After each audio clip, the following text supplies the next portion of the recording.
outside Nairobi. Now today's political undertones, where the government will take the advantage of the day to explain to Kenyans their plan for the country moving forward, and equally come clear on the Finance Bill 2023 that has continued to be a subject of debate, with many opposing the bill. Kenyans are expecting that the stalled bipartisan talks and the Shakahola massacre will also feature in today's celebrations. Now 16 bodies were autopsied during the second phase of the exhumation exercise at Shakahola Forest. Chief Government Pathologist Johansen Odor said that a large percentage of the bodies died due to lack of food and water. One of the person we did autopsy on was very fresh. After staying in hospital for about a week, he had been admitted with severe dehydration and malnutrition. While in hospital, he refused to treatment totally. He refused even to take feed until he passed on. And we found out that the cause of death was kidney failure, which had been caused by dehydration. 13 of them were severely decomposed, while 2 were moderately decomposed. 10 of them we found that had died because of starvation. There were features of starvation, while 5 of them we were unable to state the cause of death because of the level of decomposition. Odor also said that 243 bodies have been autopsied so far. So far, we've done a total of 243 bodies from the time we started autopsies, which is on 1st of this month up to today. We've done a total of 243 bodies. From what we saw, most of them were males, most of them are also adults. Next week, we are going to embark on the process of exhumation, which we intend to start on Tuesday. And Interior Cabinet Secretary Kithure Kindiki has said that no Kenyan will be left homeless due to the ongoing security operation in North Rift. Speaking to the media, Kindiki said the government will find alternative housing for the families who are left homeless. We're going to look at if any genuine cases of displacement were caused. Our assessment is that there wasn't any displacement, because for those who have gone to these places, these are places which are not even suitable for habitation in the first place. And that's why if you hear a place where security agencies cannot be able to access, then you can imagine the kind of places we are talking about. Concerning illegal weapons, Kindiki said that the government has managed to confiscate 200 guns and has called on those holding illegal firearms to surrender them immediately. Any person in Kenya holding an illegal firearm must surrender that firearm to government voluntarily, or we shall recover it by use of force. No excuse will be given whatsoever, including that those firearms are used for grazing livestock. You don't need a firearm to graze livestock, you need a stick, a huntsman stick, to graze livestock. And Education Cabinet Secretary Ezekiel Machogu has said that the government will compensate the families of the students of Mukumu Girls High School following the tragedy that left 3 students and a teacher dead. Appearing before the Senate, Machogu said each family will receive 400,000 shillings, adding that the government paid for the treatment of the affected students. Mr. Speaker, on the cost of treatment, I wish to inform the House that the Ministry, through the Head Welfare Insurance Policy, catered for the cost of treatment of the 109 students in various facilities that they were admitted to. The deceased families are entitled to a group life insurance compensation of Kenya shillings 400,000 per student from the Head Welfare Insurance Policy. A total of 1,962 students have since returned to school. Now, the Azimio coalition has suspended the bipartisan talks with the Kenya Kwanza counterparts until further notice. In a letter, Azimio said that it took that step after the Kenya Kwanza failed to present evidence that it had contacted IEBC over a constitution of the body. Opposition leader Raila Odinga has also said that the Kenya Kwanza administration has until Monday next week to listen to Kenyans on the proposed Finance Bill 2023 or face their wrath. Bei ya mafuta, bei ya sukari, badala ya kukubaliana kuregesha warudisha hili kitu kwa inaitwa subsidies, wanaongeza mafuta. I'm Dennis Aseta. Good morning.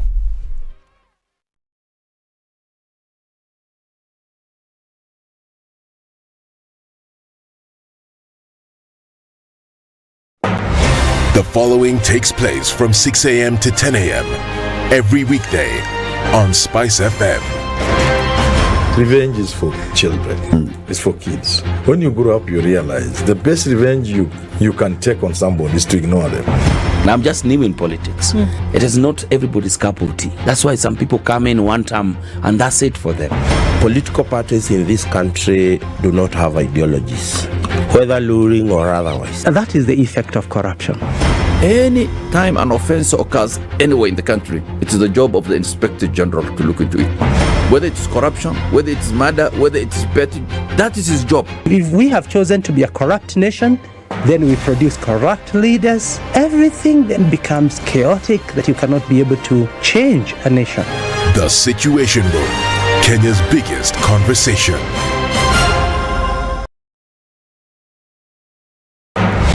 The following takes place from 6 a.m. to 10 a.m.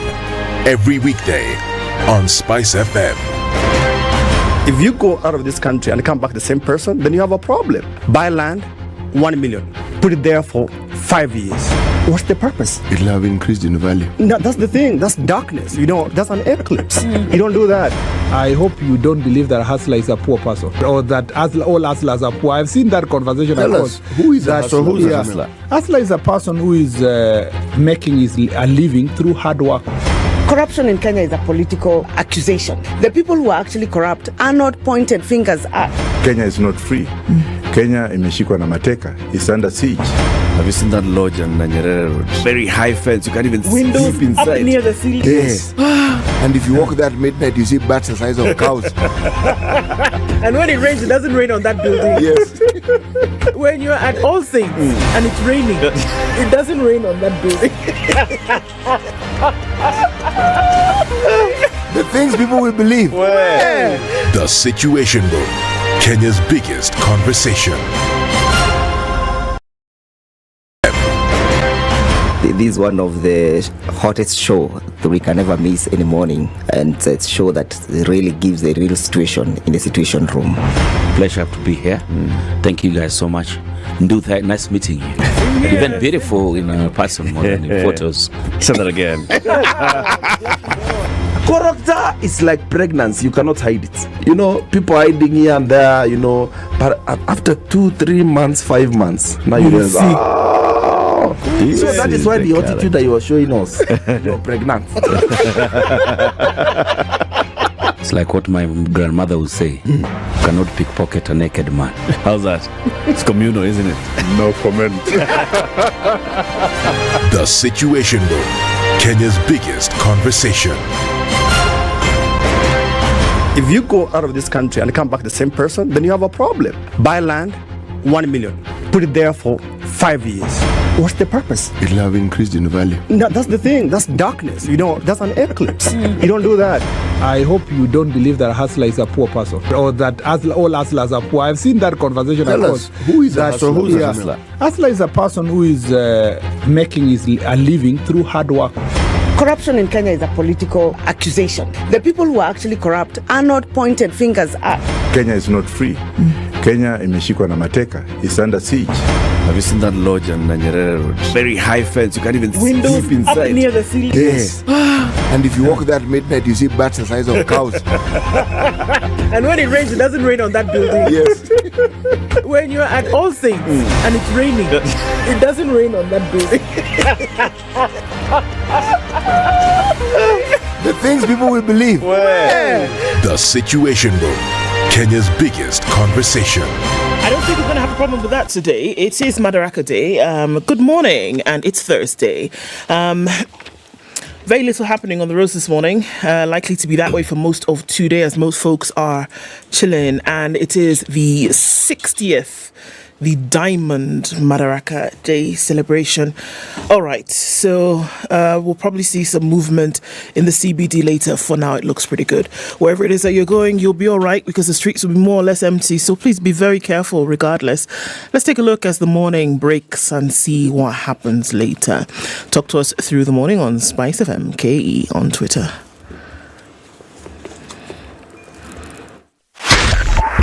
.5 Spice FM.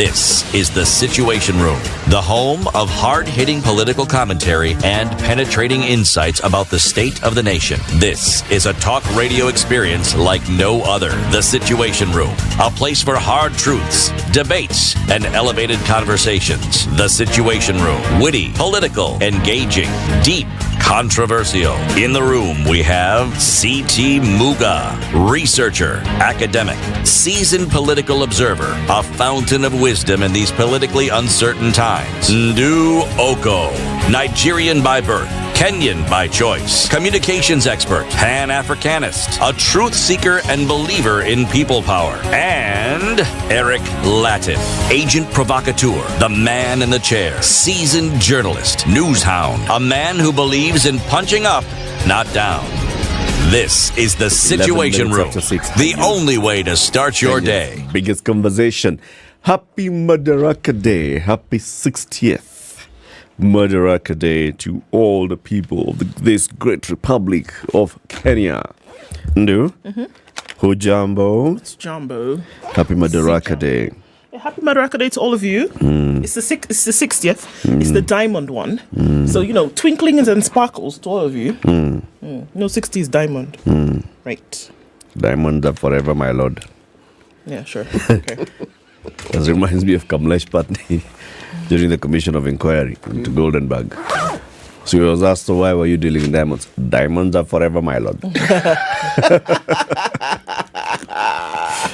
That's a man who had the occasion to watch more than one James Bond movie. It was a good James Bond movie, though, wasn't it? Yeah, the Diamond is Forever. Oh, fantastic one. Super It was one of the best, I think. Diamonds are forever, my lord.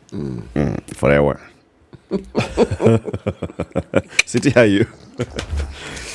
I am very well, thank you, sir. You're very well? I am very well. You're very well? Yes. Very good. I told you about this Indian friend of mine who was enjoying other Indians in the group. He was enjoying other Indians? Oh, really? Yes. He wrote the word valve and told them, read it. Walu. How do you not pronounce one V and pronounce the other?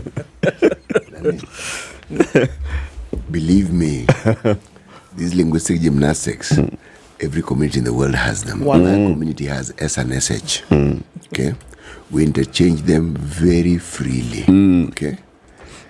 Then there's the L and R. There's the RRs. Then there's the B and P in some communities. That's what I was telling you yesterday, that the ID for Juma and Chuma. It's not a matter of misspelling problem. No. It is the one who heard Juma. The guy said Chuma. Yes. Actually, you are right, Ndu. That's true. You're very right. So, it's that linguistic interference that the mother tongue bequeaths you. So, your P's are B's and your B's and P's, and you interchange them freely. You who is speaking to you do not see the difference. No problem. Yes. Not at all. I still You don't don't know how hear they the would difference. say When vowels. someone tells you, you hear and then you repeat exactly the same, and you wonder, why is this guy making an issue out of an issue? What is he talking about? So how did he say it? I really want to know. The valve.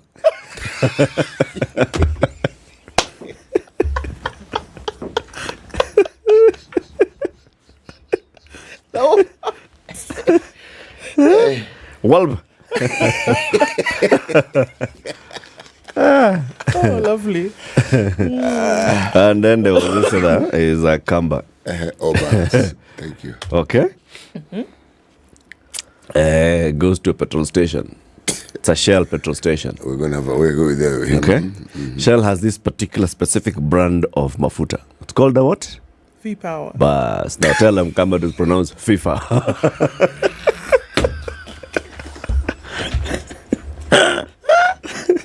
Nieke FIFA.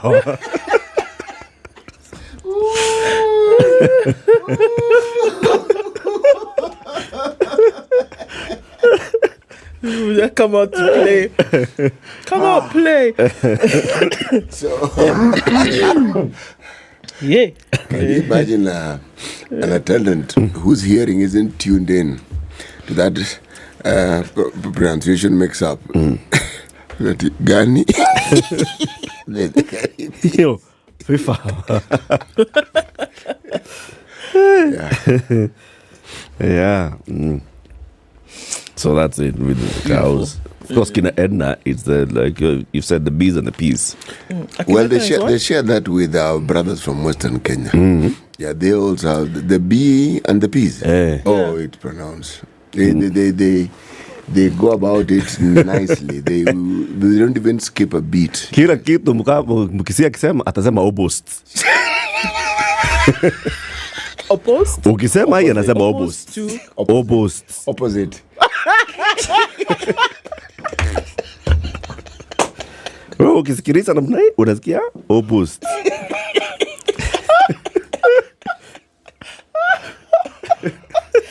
No, you people should stop it. It's like opposed to what? No, it's not opposed to anything. It's your boasts. Ednah, these people are not doing you right this morning. It's not good. Anyway, let me tell you what we'll be discussing today to commemorate this lovely Madaraka Day. At 8 a.m., we will be joined by a woman called Wahu Kara. Wahu is known as a global social justice activist. She's a Mwalimu. You'll be here with the Mwalimu City. Me, I am a delighted man. She joins us at 8 a.m. and she has a lot to say about our journey in the 60 years of independence and whether, it's yet Uhuru or not yet Uhuru.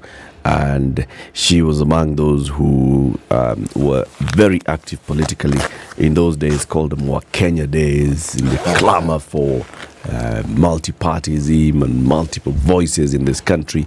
Her husband went into exile for many years and left her with a small baby. She'll come and tell us all those things about what happened. All right? So she joins us at 8 a.m. At 9, we will be joined by Luande Oneko. Luande is the son of a veteran politician and freedom fighter Achieng Oneko, and is also a former Ford Kenya insider. He'll be here. He'll be joining us so that we can celebrate the many, many heroes of our independence.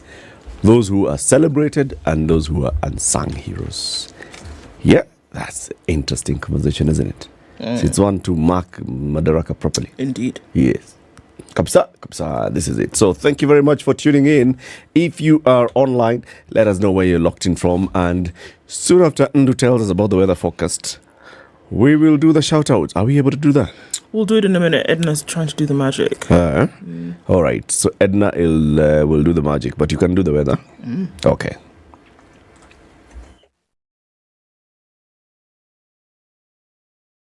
This is the Situation Room, the only way to start your day. You think you can guess the year? 2007. That's when the theme song, that's when it premiered for the James Bond movies. You're half correct. But in terms of guessing the year? Okay, if not 2007, then 1963. Oh, now you're just throwing things, eh? You're throwing the sufria and everything outside. The Spice Drive.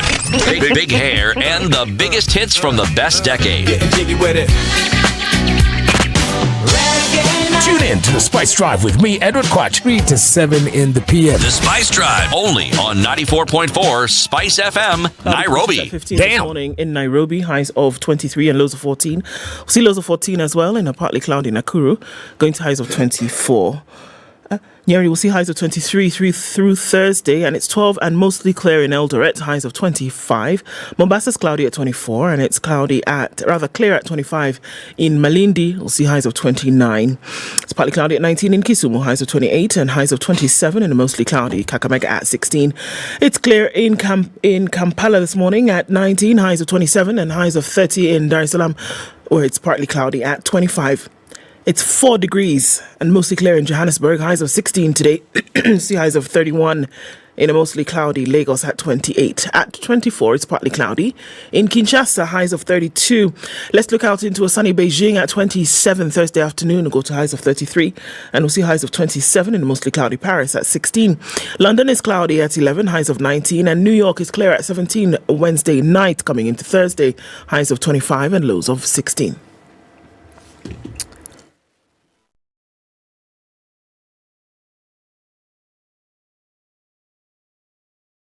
Mature, intelligent talk every morning. Spice up yourself.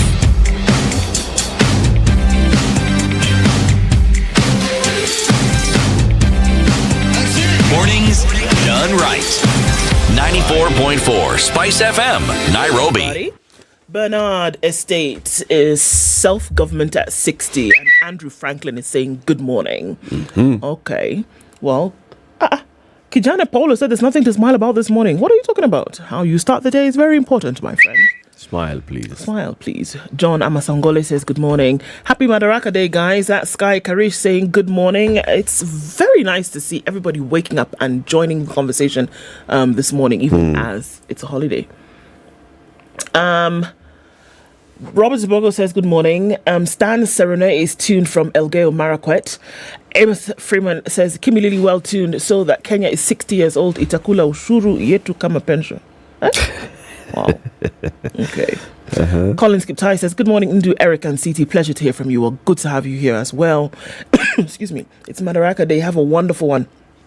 Dede says happy Madaraka Day. Good morning, CT, Eric, Ndu. Ndu, pay me a visit to Nigeria. I pay you a visit to Nigeria, or I pay for you. So I contrast the difference with Kenya. Tumechoka na Kenya. Ooh-wee. Come on, guys. It's Madaraka Day. Happy Madaraka Day. Matthew Kyoko says good morning and very awake listening. Karibu Sana.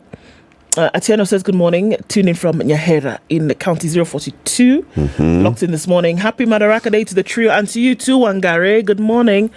Everybody's saying there's nothing to celebrate. Baraza Simiyu says nothing to celebrate. Getting you clear from here in Mlolongo. Maybe we need to ask why it is they feel there's nothing what's to wrong, guys? Why is it that you feel that there's nothing to celebrate and things are getting worse? Wainaina Karaoke is saying he's falling in love with Spice FM. I keep on falling. Good to have you in the room, folks. All right, some more people online this morning. Brian Otieno says, will Spice FM commemorate the 4th anniversary? We're with it. It's coming up in a few months. Happy 60th Madaraka Day. Thank you for starting our day with laughter. Well, you know, it's always a good thing, isn't it? Words of the elders are wisdom. When the heart is sad, the eyes report. Happy Madaraka Day. Deep State says that Ednah and Machoge, who is Machoge, are in the same WhatsApp group. Now, who are those? Machoge, the minister. But his name is Machogo. Maybe it's a slip of the something. Probably. Anyway, Ruben Garuya says good morning, locked in from New Jersey. Definitely the number one morning show. Thank you very much.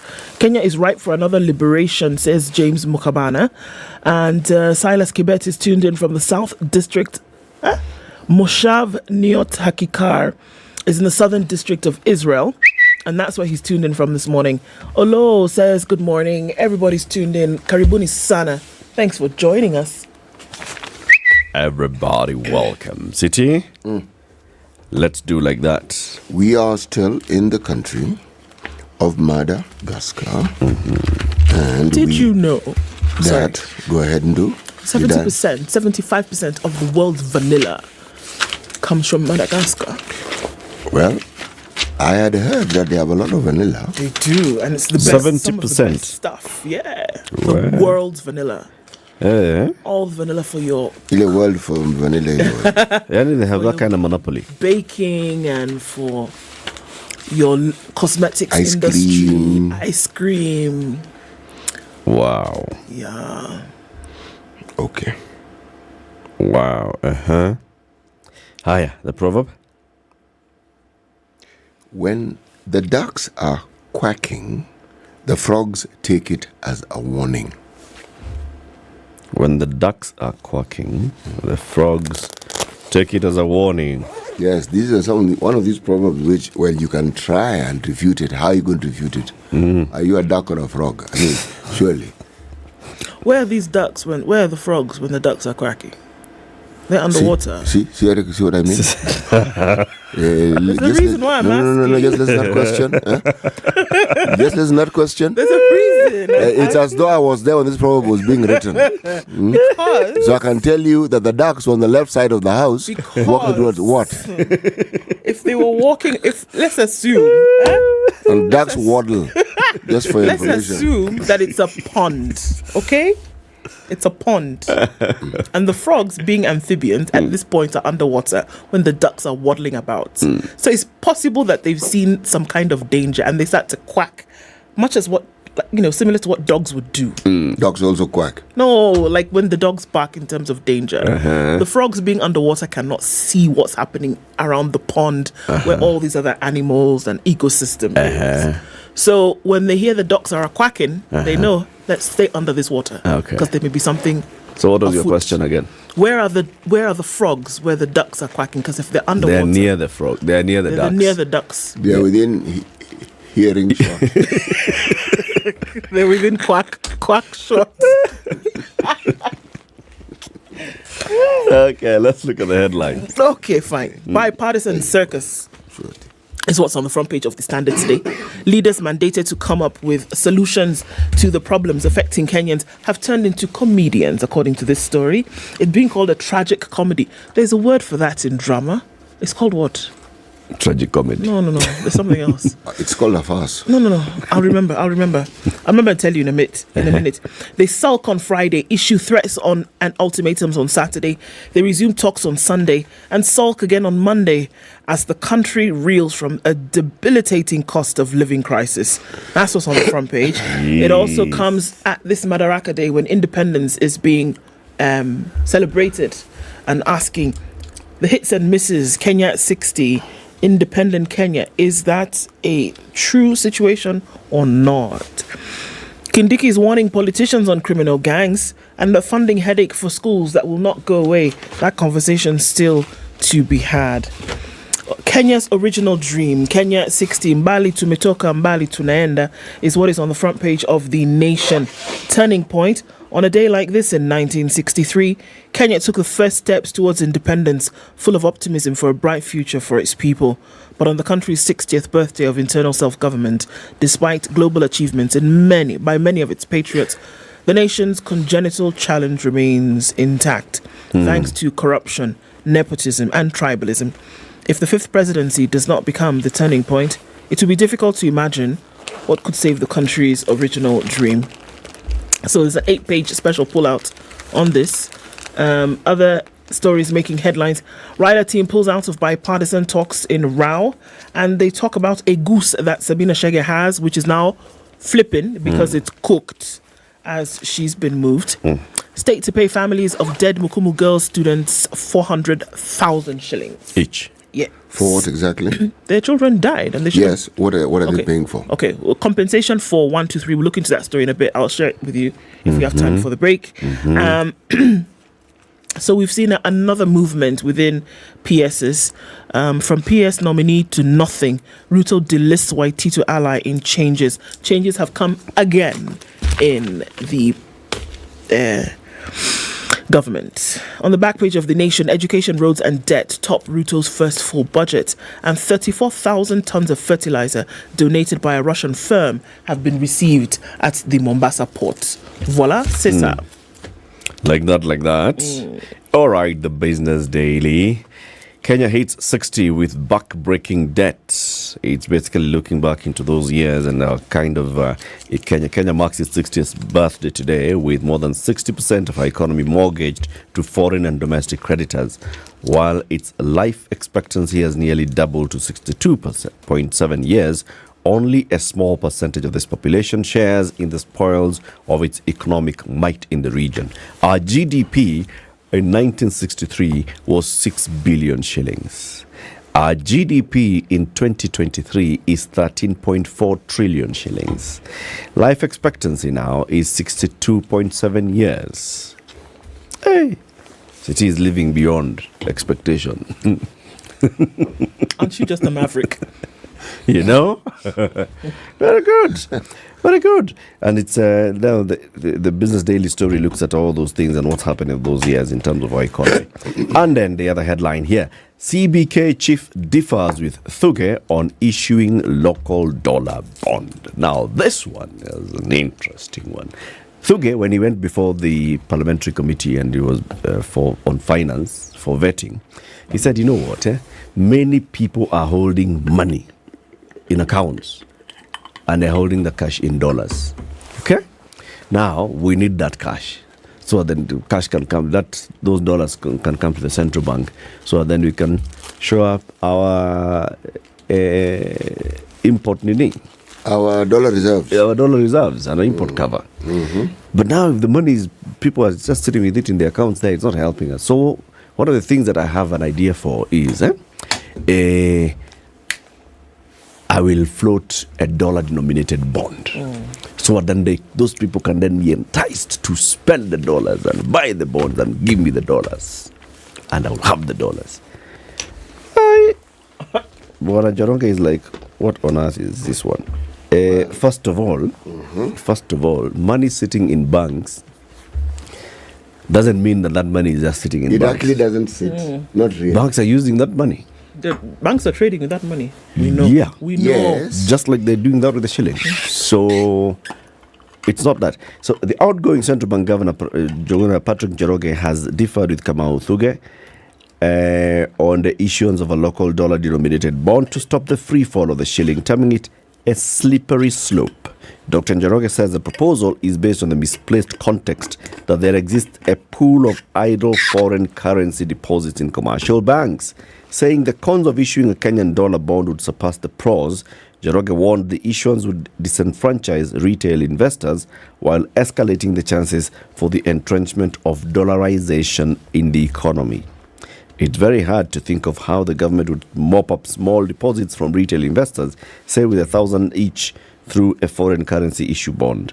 This would also end up fanning the flames of dollarization of the economy. Yeah, we start now trusting the dollar. Yeah, but that's just one side of the argument. When you issue shilling-denominated bonds, is that not what you're doing? You're telling the public to go and buy these bonds. What exactly are you doing? It's the same thing. So these adverse effects that he's talking about, the dollars already exist. All you've gone and done is put them in the bond. Now, theoretically speaking, so what exactly have you done? The bulk of us don't have dollars. So how is it suddenly going to affect us? It's a bond that has been issued. Okay? So explain how it's going to suddenly have these adverse effects on the economy, where dollarization, to the extent where one is saying that suddenly the dollar is going to be the dominant currency in the country. Bwana, the dollar is the most dominant currency on the planet. Okay? If you look at Europe, if you put the economies of Europe together, it's the biggest economy in the world. And when they're working among themselves, they use something called euro, okay? But when they do other businesses outside euro, they use dollar. Dollar is used by everybody. I do not understand what this argument is. Perhaps those are just snippets from what was said, and more needs to be said. What his argument was, if you now start using it locally, as the bond issue. But it's one bond. Not one. He's saying, I mean, it'll be constant. Every time, every 90, day bond. And a dollar. So people now start looking for the dollar so they can buy the dollar bond. Okay? And now dollar becomes a more preferred use for local. And all that. He says from experience in other countries, that has tended to head that way. Okay, America that uses it, what adverse effect has it had? It's their currency. Eric knows where I'm going with this one. You can see how he has turned his head and he's looking for something else to talk about. Let's just tell us about traffic. Leave this man alone.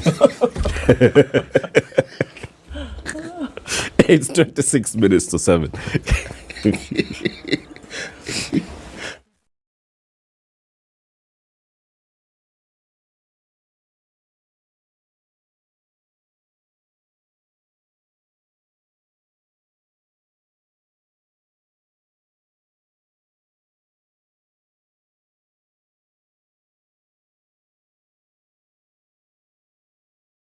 London Mulo and DJ Absolute. When the gang is together, you know it's sugar and spice. Great vibes, conversations, a lot of humor. I like to say we don't give an F, we give 3 Fs. You and I are in this relationship, so it is me to tell you who we are. When you ask a chick, how many guys have you been with? She's like, including you.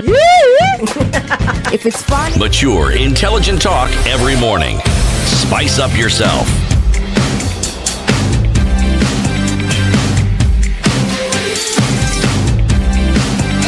Mornings done right.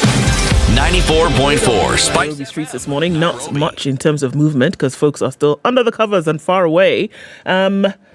Probably later in the days when we'll see something here and there. It's looking good on Jogo Road. Not an ounce of traffic, not an inch of it. Maybe folks who are, getting into the city, coming off of Landies a little bit here and there. But really, we're not seeing much for traffic this morning. The Thika Superhighway looks good as you're coming into the city. Let us know what might pop out at you as we go through the morning. All right? Let's talk on Spice FM KE on Twitter.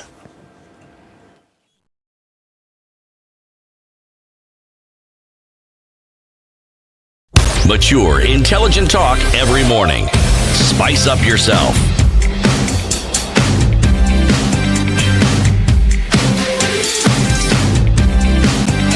Mornings done right. 94.4 Spice FM, Nairobi. Top right-hand corner in green till. Uko. Yes. All right. This is the sort of news that you want to hear on a Thursday morning.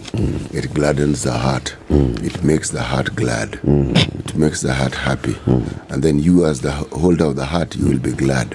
All right. Good. State to borrow 352 billion locally to plug budget deficit. Not in dollars, in shillings. The story is on page 7.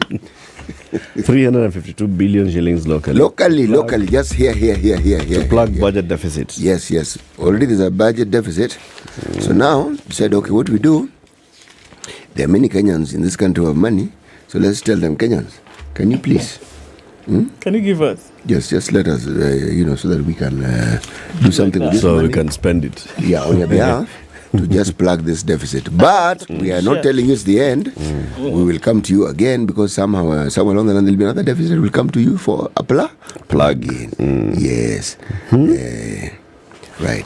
Salaries and allowances, these ones, which we keep saying there's a problem. Yes. Remember, we still have a problem even with our foreign missions. We are told some of those officers we haven't paid. Rent, what wajalipwa, so that sort of thing. So that deficit covers all these things. Anything that you feel hasn't been done, that's the deficit. So if this money is borrowed locally, that deficit at least will end for some time, okay, until the new deficit comes in, okay? So the new deficit comes in, I love it, okay.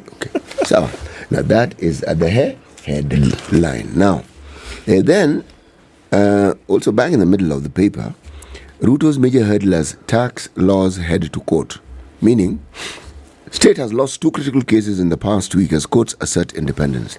The story is on page 4 and 5, meaning the courts have said, this is how we think. As we are Madaraka. Yeah, you just hold on. Let's hear this whole story before we move left or right or whichever direction you want us to move, okay? Yes. So this is what's happening. The courts are exerting themselves. God Almighty. Anyway. Below that, there is a story of World Food Program donating food to starving Turkana residents. All right, there's a picture of some women carrying 50 kilogram sack of something that looks like cereals, and there's a picture of some children. And then there is a narration of the totaling of, in terms of human lives, the losses that have been incurred because of the protests that were had from March for various reasons, ranging from a protest over high cost of living. And this report talks about 12 were allegedly shot, total of 16 people killed. 12 were allegedly shot by the police, and they said the rest were killed by mobs. And they said that more than 30 others were injured in incidents and ended up in hospital. And guess who they blame for all this? The police. Yes. I don't know why, but there we are. So if the mob kills somebody, it is the police. If somebody is shot, it is the police. So why don't you take the argument to its logical conclusion? If there's a demonstration, it is the police. Right. Now, fresh clash looms as Raila-Ruto dialogues collapse. If these people are unable to have a dialogue, why don't the citizens have this dialogue? Because after all, we're the ones who elect these people to go to parliament. Because they clearly seem unable to have this dialogue to help us. They can't, Yeah, so why don't we come up with a caucus and discuss these things among ourselves and come to dialogue ourselds. Yes, and then tell them, you guys, this is what we've decided. Now, since you are the ones who are in parliament, go and pass these laws because this is what we want. This back and forth and back and forth and back and forth and back. Until when? To torture. Yes. The problems that we keep speaking about have not abated. They're still there. So, but their dialogue is on their issues. Those things are theirs. Eric, these are not the issues. These are our issues. Do this. These are our issues. Because the moment they call our names and says the people, okay, it's our issue. All right? Maybe even if we didn't tell them they were issues, but they've used our name, they are our issues. Now, since they're our issues, we want these issues resolved. And you can't resolve them by not meeting. And they should hurry up a bit so they can get to... No, they need to quickly hurry up about this thing. All right? There are things to be done. Yes. The country needs to move on. Right? If they're not able to, let them also just come out and say, we are not able to, we'll say it is okay. Then we know what to do next. Then we'll know what to do next. Yeah, but this back and forth and back and forth and back and forth and no. Because we are being focused on things that are besides the point. The hungry are still going hungry. Those who are unwell and cannot access medical help can't access medical help. Every problem that was there hasn't been at a standstill. It has decelerated. It has gotten worse. And you're still telling us that you still haven't had these talks. You see? Now, those are the issues that are ours. Those are the issues. No, this one. Okay. If we were talking about health, the state of our healthcare. If we were talking about the state of our agriculture and food security. If we were talking about the state of our security and access to water and provision of water, sanitation, our children going to school, do we have sufficient number of teachers? Do we have facilities in our schools? Those are the issues that we, the people, should discuss. Yes. But even if we were to hold a discussion, we should not hold a discussion to discuss IEBC and the selection panel. No. Because IEBC don't vote, we're the ones who vote. Okay? All right? So, every time an issue is brought which is purportedly there to represent our interests, and we do not see any way forward, then our interests are not being represented. That's true. Yes. Let me tell you about the families that got 400,000 shillings for dead Mukumu girls students. Okay. The families of students at Sacred Heart Mukumu Girls High School who died after eating contaminated food will receive 400,000 shillings from the government as compensation.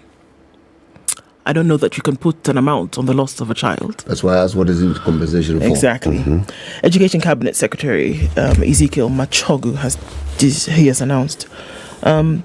The CS said 44 students are yet to report back to the school, while 56 have applied for transfer to other schools. They've decided we're not doing this anymore. This would be the third incident in 1 year where something like this has happened. He was speaking yesterday while appearing before the Senate to answer questions regarding the tragedy. Machogu explained that the families of the deceased are entitled to a group life insurance compensation from Edu Afia cover. He said the ministry, through the regional and county offices and the school's management, have provided guidance and support to the bereaved families in pursuing the claims for payment. The requisite forms have been completed and forwarded for processing. We will pursue the expeditious processing of the payments. He added that the ministry also settled medical bills for the students who were hospitalized and continues to provide psychosocial support to these families. Kakamega Senator Boni Halwale had sought to know the remedial action taken by the ministry to allow the resumption of learning, the support given to families of the deceased, and any plans for the compensation of affected families. Majogu said reports received from a multi-agency team established to probe the incident that killed 4 students and a teacher and left 109 hospitalized. They have failed to lay any criminal culpability on anyone. So this contaminated food, because usually what happens is that if there's a source, you do testing, right? You test the water. A lot of these schools, as you know, have storage for their grain, their cereals, their maize, the beans, the whatever. So samples of those are taken, tested. They do swabs of the storage area. They go and test. It was confirmed that this food was contaminated. The question, which I think has merit, that Senator Halwale was asking, is what happened after you realized that this was contaminated? Was it actually changed? Because it didn't make sense that these children then came back to school, started eating this food, and then you had another incident when they were hospitalized. Who made sure that this area number 1 was sanitized? Who made sure that the contaminated food was gotten rid of and destroyed, and then new food, uncontaminated, was brought in? Or that the water source, which they also told us came had some, it was contamination as well. Who made sure that the storage facilities had been cleaned out and properly sanitized? Who made sure that there was a fresh supply that was brought in? These are the questions that are being asked. The answer that was given was, we're still whenever you find contamination, there has to be this little detail of the source. The source of the water, the source of the food. It is possible that you brought in contaminated food and that your storage doesn't have a problem. But then have you done that trace? Yes, and then when you talk about water, again, source. There's a spring, there's a well. Okay.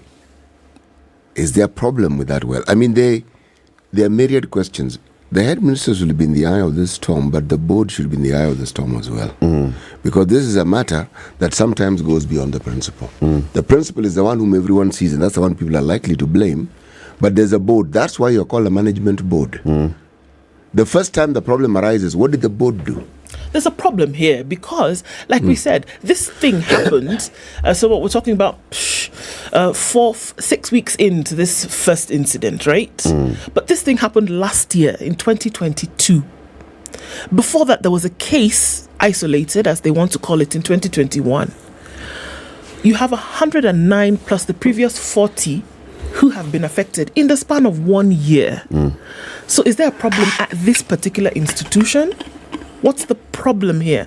And this is what Khalwale was saying, that we are talking surface level. You compensate families for those who've lost money. You will say you've tested the food and the water. And then there's a problem here. And what do you have now? Families have said, well, you know what? We're not dealing with this anymore. We remove our children and move to another school. There's the larger question that will be asked. Mukumu Girls is not the only girls' school in this area. There are other schools as well. And there are also boarding schools in that region, in the sub-county, in the county. You will ask, and an answer needs to be sought for why it is this particular school that has these problems. What is happening here? There seems to be a peculiar situation here that remains unresolved. And changing the headmistress will not change this particular story. What is the problem? Perhaps even changing the storage. But I mean, an adequate response to why this problem is of this magnitude has not been provided. At least I haven't come across it. It's always bizarre. Yes. That's very strange. And it's within the school, because those in the school's neighborhood don't have a problem. Exactly. And you cannot tell me Mukumu Girls is the only school in that area. Let's just say if it's school. Not even the only school. Let's just say people who outside are of coming from the same Mukumu water Girls supply. gates are people who live. Yeah, that's what I'm saying. Water supply. Even if you want actually, to say that whole neighborhood, so it's within a community. It's within a community. Why don't we have this problem in the community? Water sources, boreholes, water from the county. Why? It's within the school. When you get outside of the gates of the school, you're okay. Fine. So what is it? These children, did they not go home? They went home. Did they not? They went home. We did not hear of those cases. They come back to school, and a week after they come back, now ingesting food and this water, you have cases again in term 2. Why? It's a big one. By the way, there's also a Mukumu primary and kindergarten not very far from there. I'm really trying to say there's an ecosystem within which this school exists. Yes. And if this problem is a wider problem than what we're seeing, then this entire community should be affected. And if it isn't, that is only localized at Mukumu Girls, then now it gets even more interesting. Why? And it's gonna sound crass, but look, if they don't deal with this and really want to go into the details of finding exactly what the problem is, 400,000 shillings is going to be doled out many, many, many more times. Actually, even that 4,000 shillings, what are you have to ask, if there is an insurance, what is insurance for? Because this sort of insurance is usually found in workers' compensation. Yeah. Okay. And the insurance is pegged to several things. One, the cadre of work that you're doing, what you are being paid, your age, the length of time you're likely to pay. Meaning, it pays you into it's supposed to compensate for what you could have done into the future. Yeah. So when you look at these girls, I'm taking the view that 400,000 is for everybody. So that's why I'm asking the question. No, per child. Yes, but what are you giving the 400,000 shillings for? I'm not saying it is a great deal, it is little. I'm just saying, when you compensate, what are you compensating? I'm sorry, but for me, it just seems like a compensatory apology. That's maybe it's a last right. Yeah, kind of like, because it came from this EduPay insurance, number one. Yeah, it's from the insurance. It's Edwafia. Yes. NHIF. Yes, NHIF does that. If it's last right, then it makes sense. The only problem is this here. If the school is found culpable, and the school will be found culpable because the children did not bring in the poison, the toxins, okay? Then you raise a completely different issue here. The compensation that you're talking about for last rights will be last right. But these will be needless deaths. Yep. Yeah. So how then do you compensate for needless death? Deaths which did not need to have occurred. That one is going to be it's tricky. It's going to be a tricky one. It's going to be a tricky one, my friend. Well, so the other day, Sergei Lavrov was here, the Russian foreign minister. Yeah. And they shook hands with the president. Yesterday, the government received 34,000 tons of fertilizer in raw form as a donation from Russia to boost agriculture. The fertilizer being discharged at the port of Mombasa will be reformulated to produce 100,200 tons and distributed to farmers under the fertilizer subsidy program through outlets owned by the NCPB. Receiving the donation, comprising potash, urea and MPK, Agriculture CS Medical Inturi said the fertilizer will not be sold beyond 3,500 per bag. This is a great step to address cost of production. He was accompanied by Russian ambassador to Kenya, Dmitry Maksimichev, and Secretary for Administration. So, fertilizer imekuja. This is a diplomatic landmine. Why? It is a diplomatic landmine because right now, Russia is a pariah state for very many of the Western world. Yes. As I mentioned, in the UN, when this very gentleman who visited Kenya stands up to speak, you will find that the foreign envoys from those European countries walk out. But just so that I can give you a background of what I'm saying, yes, not very long ago, we had a visit from none other than Jill Biden. Jill Biden is the wife of the president of the US. Dr. Jill Biden. Dr. Jill Biden. Then we had the chancellor of the Democratic Federal Republic of Germany. Then we had the Prime Minister of Japan. These are G7 people, okay? Yes. Yes. And then Same company. Yes. Same company. Yes. Then we had the Prime Minister of Singapore in the neighborhood. Then we had IMF visiting. Then UN. What am I trying to say? Plus reps from the Kingdom of Belgium. Yes, exactly. What we then had are people who came to our country, and when it's not coincidental that such high-ranking officials of this planet visit one country, and it's just they were passing by on their way. Yes, they were passing by. Yes. But a message is being sent.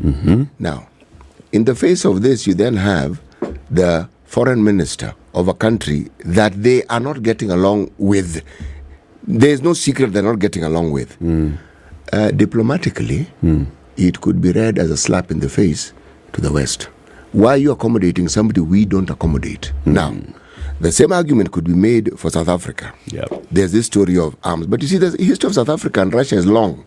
During apartheid, the one nation that supported ANC was Russia. When America and all these guys were supporting apartheid, Russia was supporting the brothers in South Africa. So there's a history there. I'm simply saying, this one, unless there's a lot that I don't know, and there's a likelihood that what I know is actually minuscule and is inconsequential, this is the stuff that diplomatic nightmares are made of. There's no nightmare city.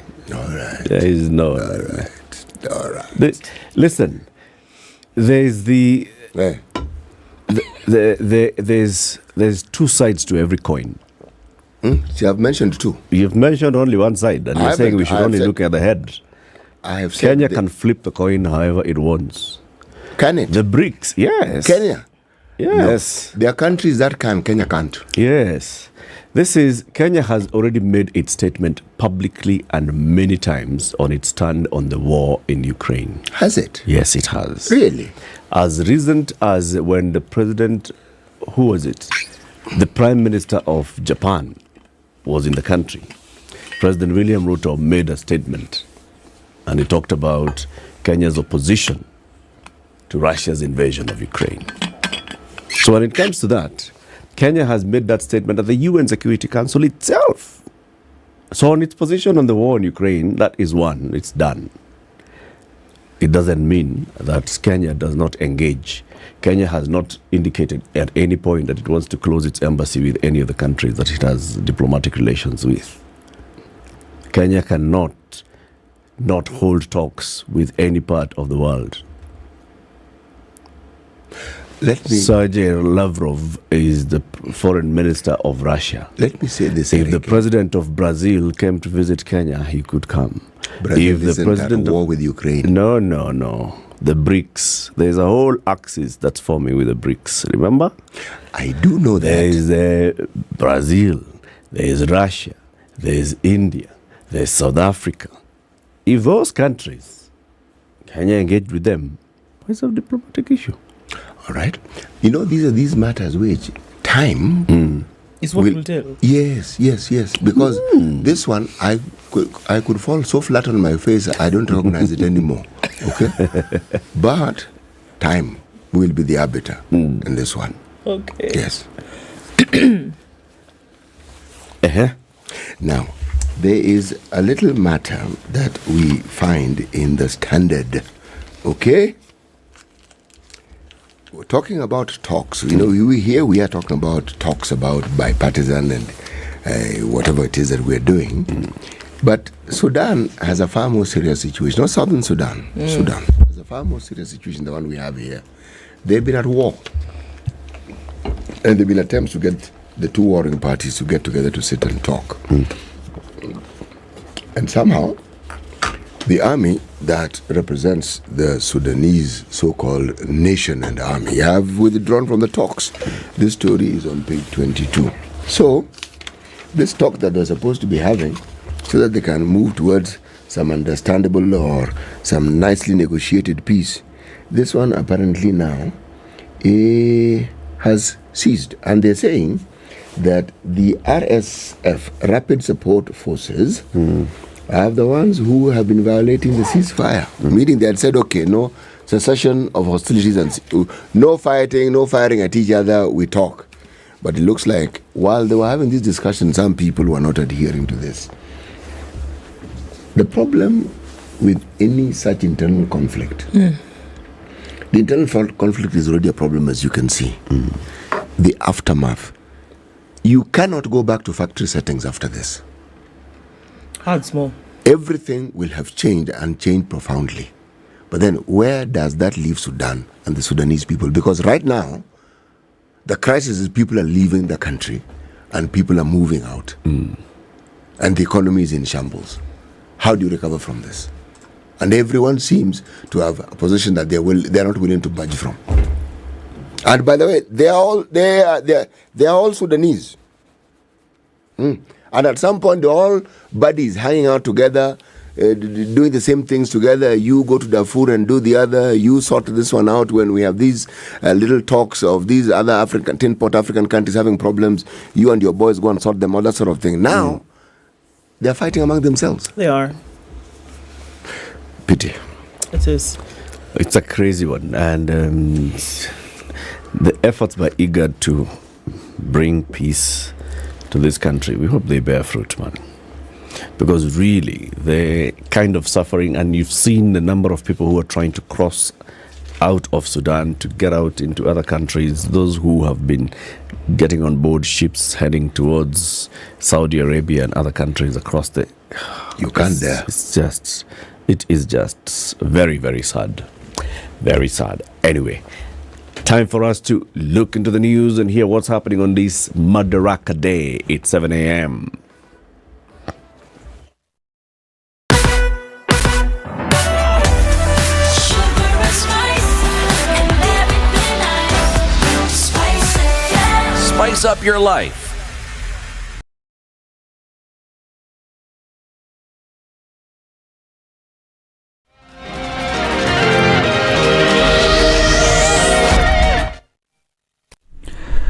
Good morning, this is News. I'm Dennis Aseto. President William Ruto will today be leading Kenyans in celebrating the 60th Madaraka Day. Today's celebrations will be held in Embu County after retired President Uhuru Kenyatta and his administration saw it fit to hold celebrations outside Nairobi in various counties. Today's celebrations expected to address the plight of the freedom fighters who have continued to live in deplorable conditions despite their contributions to the society. The President and his deputy will lead the celebrations that will have political undertones, where the government will take advantage of the day to explain to Kenyans their plan for the country moving forward and equally come clear on the Finance Bill 2023 that continues to be a subject of debate with many quarters opposing the bill. Kenyans are expecting that the stalled bipartisan talks and the Shakahola massacre will be addressed. Now, Faith Nyeri Harrison has been dropped from the principal secretary nominees list. Faith, a former county executive committee member in Kiambu County, has been nominated by President William Ruto to the State Department for Performance Management, but as she awaited vetting, her name was dropped and a replacement was named. A new changes announced by Head of Public Service Felix Koskei. No reason was given as Anne Wangombe was nominated for vetting to replace her in the State Department for Performance Management. And Kenya Kwanza has invited Azimio to a meeting Tuesday 6, 2023 at 9 a.m. following withdrawal of Azimio to the bipartisan talks with a view of returning to the negotiating table. In a letter addressed to Otiende Amolo, the Azimio la Umoja One team through bipartisan talks co-chair from his counterpart George Burugara, the Kenya Kwanza team will continue engaging with a view to return to the talks. According to Amolo, Kenya Kwanza has failed to co-sign and submit letters addressed to the IEBC CEO and the chairperson of the IEBC selection panel. And Kenya has received 34,400 tons of raw fertilizer donated by the government of Russia. Agriculture and Livestock Development Cabinet Secretary Bithika Linturi, who received the consignment in Mombasa, says the fertilizer will be sold to farmers across 34 counties under the fertilizer subsidy program. The CS says the government is committed to improving food productivity by lowering the cost of farm inputs.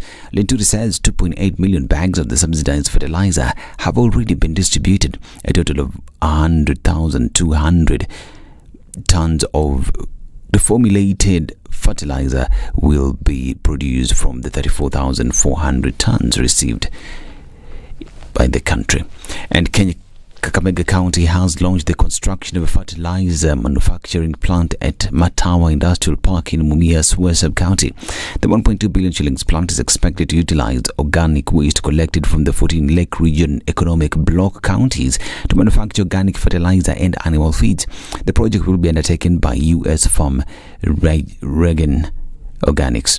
Speaking during the groundbreaking ceremony attended by U.S. Ambassador to Kenya Meg Whitman, Kakamega Governor Fernandez Baraza said the project marks a significant step towards addressing food security, promoting wealth creation and sanitation not only for Kakamega County but the entire LREB region. And the county government of Kitui, in partnership with USAID, has launched an oxygen plant worth over $200,000 in a bid to swiftly respond to the need of patients who are in urgent need of oxygen and those suffering various respiratory challenges. The plant has the capacity to refill 10 oxygen cylinders at a go and would be of help to various hospitals in the Mwingi region, being the only nearest oxygen plant in the area. Speaking during the launch of the plant, Kitui Governor Julius Malombe said that he was honored to open the project as it will be of great help to the locals and other neighboring hospitals. The governor also promised to uplift the state of hospitals to better standards and to make it a county teaching and referral hospital in the long run. And 8 suspects were arraigned in connection with the disappearance of 4,520 bags of subsidized fertilizer that was being dispatched to various regions last month. The 8, Joseph Muthama, Stanley Muthama, Martin Munyao, Joseph Muthama, Eric Nganga, Fred Gateri, Anthony Ngay and Beatrice Mwikali appeared before the Milimani Law Courts. According to the Directorate of Criminal Investigations, the suspects were charged with conspiracy to commit a felony contrary to Section 393 of the Penal Code and stealing goods in transit contrary to Section 297C of the Penal Code. This is News. I'm Dennis Aseto. Good morning.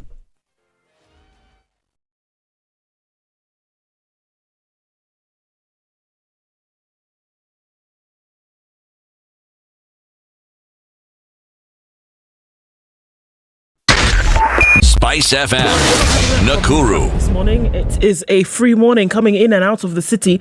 Outbound traffic out of Nairobi is not an issue either. It looks like you'll be able to get where you're going today without too much of an issue. What we're going to watch out for is when we see movement later as folks are making their way towards the state celebrations for Madaraka Day, where those will be. So, give us a heads up in terms of anything getting a bit sticky.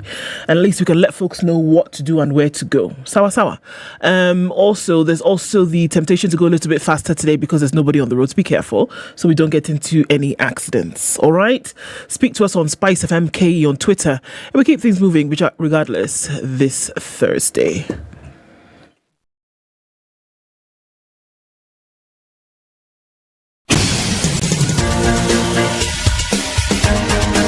This is The Situation Room, the home of hard-hitting political commentary and penetrating insights about the state of the nation. This is a talk radio experience like no other. The Situation Room, a place for hard truths, debates, and elevated conversations. The Situation Room, witty, political, engaging, deep, controversial. In the room, we have C.T. Muga, researcher, academic, seasoned political observer, a fountain of wisdom in these politically uncertain times. Ndu Oko, Nigerian by birth, Kenyan by choice, communications expert, Pan-Africanist, a truth seeker and believer in people power, and Eric Latif, agent provocateur, the man in the chair, seasoned journalist, news hound, a man who believes in punching up, not down.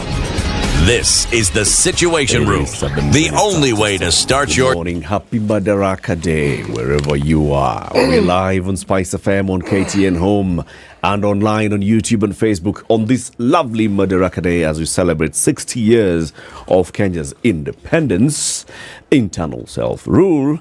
We are here to give you everything, serving all the tea, including telling you what's going to be happening this Saturday. It's the 3rd of June this Saturday, and the annual Matter Hat Run is happening once again. What is that, you ask? It is the run that, of course, puts everybody together. The money that you've contributed in buying T-shirts and buying caps and arm and wristbands, that money goes towards helping children, specifically children. And it's really interesting, specifically children who have heart issues, congenital heart issues. Hole in the heart have been one of those. And the Mater Hospital says, look, these folks can't, the majority of children who are affected by this cannot afford to get the necessary treatment, whether it's surgery or otherwise. So how about we come together and help? And that's what the Heart Run does. The 2023 edition takes place this Saturday. You can still buy your hats, your armbands and your T-shirts at any of your Naivas outlets and sign up on the website as well, and then participate and help 140,000 children get well. Yep. Of course, also participating in the Heart Run helps your heart as well. Indeed, it does. It's good exercise. City, how you doing? I'm actually very well. Very good.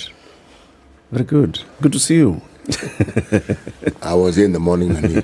Was that today? It seems long ago, does it not? What's today's proverb, City? When? No. Yes, it is when. When the ducks are quacking, the frogs take it as a warning. When the ducks are quacking. Yes, ducks. Yes, the frogs take it as a warning. Yes. Okay. Not necessarily a warning to them. Or, you know what? Sorry, I just had an epiphany. Ducks eat frogs. And ducks, when they're hungry, quack. They do it for many things. They do it as a warning. They do it in the cry of hunger. They do it when they're fighting. When they're hungry, they quack. So it could be a warning that, look, the duck's about to eat me. Point well made. Every hour today, I shall have an epiphany. An epiphany on this proverb. I gave the one for 6 a.m. I've given the one for 7. My friend. Watch out for 8 o'clock. My friend, it's please. gonna be life moving. Please, darling, please do not overpromise. Please. Yes, spoken like a true Kenyan. In this country, the basket is full of promises. In this country, please, we have enough promises. Don't add another one. Just surprise us. Okay, sawa. Okay. Where? At every hour today. And we are not referring to the shock-inducing surprises. Not the ones which can get you hospitalized. We don't like those ones. Those ones. Please. But do you understand? The frogs could actually be worried that they're about to be lunch. Makes sense. Yeah. It makes a lot of sense. It does make a lot of sense. You're clearly a duck whisperer. You've understood. Quacking doesn't just mean discomfort. It could mean, or it could also mean, and for all you know, it could mean, yes.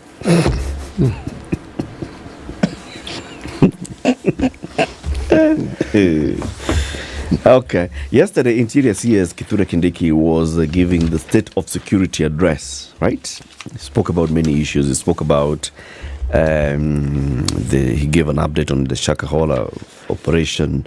He gave an update on the operation in the north. He talked about what he's seen in terms of the unrest in Isebania and what's caused that. And he was, he spoke very categorically. He said, you know what, there have been issues in Isebania even before this particular time when the public was so agitated that they decided to go and take the issues to the police. There were issues in Isebania. And he is transferring all officers from that area, including those in the customs department and immigration at the border. And he said, one of the things that we are not going to be doing now is not transferring officers from one area and taking them to another area, because taking them to another area is basically transferring a problem from one person to another person. We are going to be taking more drastic measures. We are going to basically just remove an officer who is here.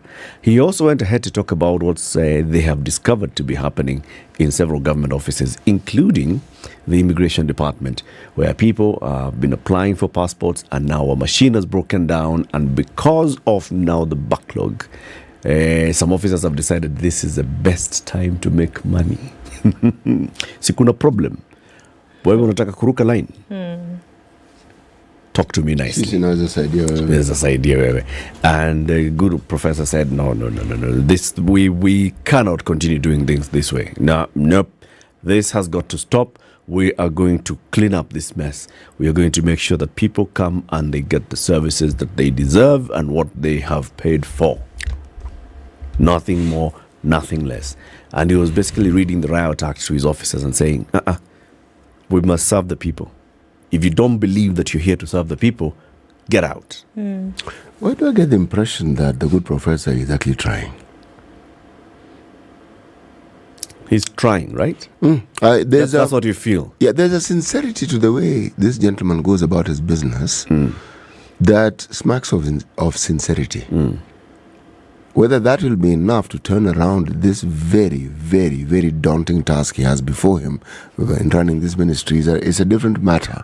But in terms of being sincere and making effort and trying to actually do good and to bring about change, I get the distinct impression that he means what he says. Yes, that he's actually genuinely he's seeking to bring about change. Do his officers think that he means what he says? People in that particular ministry are a bit jaded. They have seen ministers who PSs come and go and speak loudly and speak even louder. Yeah. The reason why this particular gentleman impresses me, he is not speaking as loudly as some people who have preceded him. Neither do I hear him issuing the sort of threats that were issued on a daily basis. No, he seems to be simply speaking. Yes, I don't see him frothing at the mouth, and I don't see smoke coming out of his nostrils and ears. I get the impression he finds a situation and he's speaking to the situation and saying, "This is what's happening. And we've got to deal with it." Yeah, this is what we go. This is what I think we're going to do. Yes. So, to answer your question, Eric, you are talking about behavior change intervention among a group of individuals in this country who the constitution and the offices they hold give them actual power. Interior Ministry has real power. Yep. the people who work with it have real power. Real, meaning they can change your life so drastically you won't even recognize it yourself. Just like that. Just like that. With a stroke of a pen. Yes. And with power comes the lure of reward. Reward here being the Kenya shilling. Yeah. Now, that lends itself to corruptions that we cannot even begin to imagine. Now, if people are accustomed to this way of life, the really daunting task before this gentleman will be changing the way people think. Not moving offices around or talking about changing them, but if they don't change the way they think, or they don't change the way they think about the jobs that they have, then they'll give the impression that they're abiding by what he's saying, but they'll continue doing exactly what they've been doing. True. Yes. True. You know, when you see such public officers and then you see he's coming in, he's trying to get the job done. I look at him and I feel sorry for Professor Kithure Kindiki. I feel sorry for him because he, in very many degrees, is a lone man in the wilderness. He's coming into a system that is so used to doing things a certain way that has actually been the one that determines how things are done. And he's trying to get the system to do things in a better way, in a more efficient way, in a more humane way. For him to get to convince all those people. Remember, this is the one department, for example, if you look at the security sector, even the Constitution says we reform our security sector. Yes. Okay? And the Constitution also says we reform our administrative sector. Services, yes. Okay? And we started that journey. We had a gentleman called Kavuludi who chaired the first Police Service Commission, vetted police officers, and tried to institute these reforms. After all these reforms and reports have been brought in, including the Ransley report, whole police reforms and all this and the other, and we still get to a point where we look at that police service and we're wondering, did this thing change? The uniform changed. Twice. And then you look at the system of government, all right? So all the way, what was previously called the provincial administration, now the Ngao, and all those officers and how they respond, and whether they're actually serving the people or whether they are barking orders to the people, and whether they understand themselves to be servants of the people or whether they are bosses of the people, and changing the mindset there. Go to the registrar of births, go to the immigration office, even after you've come up with this online way of applying and even booking, and you get to Nyayo House and you will find a queue, and there will be people who tell you, boss, ulikuwa natakaje? Sema tusikie. Because despite all that, that's what he was complaining about. He was saying internally, even without our officers knowing, we've been conducting some, surveys, and we have established that there is corruption going on here. Even with all those things that have happened, including digitization of many of the services in immigration, there's still that bribe seeking. And you were like, my God, what would it take? Matiang'i came, Matiang'i was bulldozing that whole thing. Matiang'i went to the registrar of births. Matiang'i went to the immigration and said, look, guys, you have to do things. He left system. Eric, that was actually the sure sign that nothing was going to change. To change, exactly. Yeah. In fact, the reason why you hear me talking about the good professor is because of his method. He's not a bull in a china shop approach. And it isn't a publicity-seeking approach where there are loud proclamations all over the place. He's actually a very soft-spoken person. But when you hear what he says, there is reason and logic to what he's saying. Now, of the years we've been alive, Eric, have you ever heard anyone coming up with what he's just said regarding transferring? He said, no, this transferring thing is not helping. It's been the norm. You're just moved. If they want to punish you, they supposedly move you to a hardship area. But you're still in Kenya. And there are people where they've moved you. If they took you to the middle of nowhere where you only have shrubs and bushes and wild animals to deal with, that's sufficient punishment. We would say, yeah, exactly. Unless you learn how to talk to the bushes. But they take you to where people are. You've gone with your habits. Nothing has changed. Right.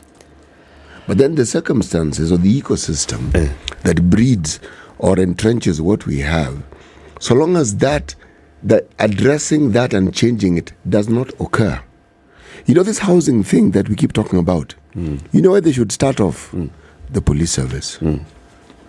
Is it possible for all the police men and women in this country to get decent housing? Just to answer to Apoto. So that when somebody leaves work, you've been rained on, some drunk person has insulted you, you've picked up 3 dead bodies. I mean, you've had a really bad day.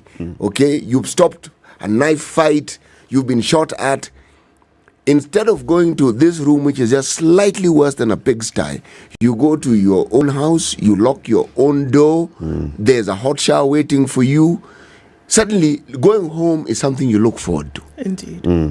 Now, that is beginning to change the ecosystem. Someone even looks forward to going home. If you see the places that police officers live in, if I were a police officer, I would not want to go home. No, I would not.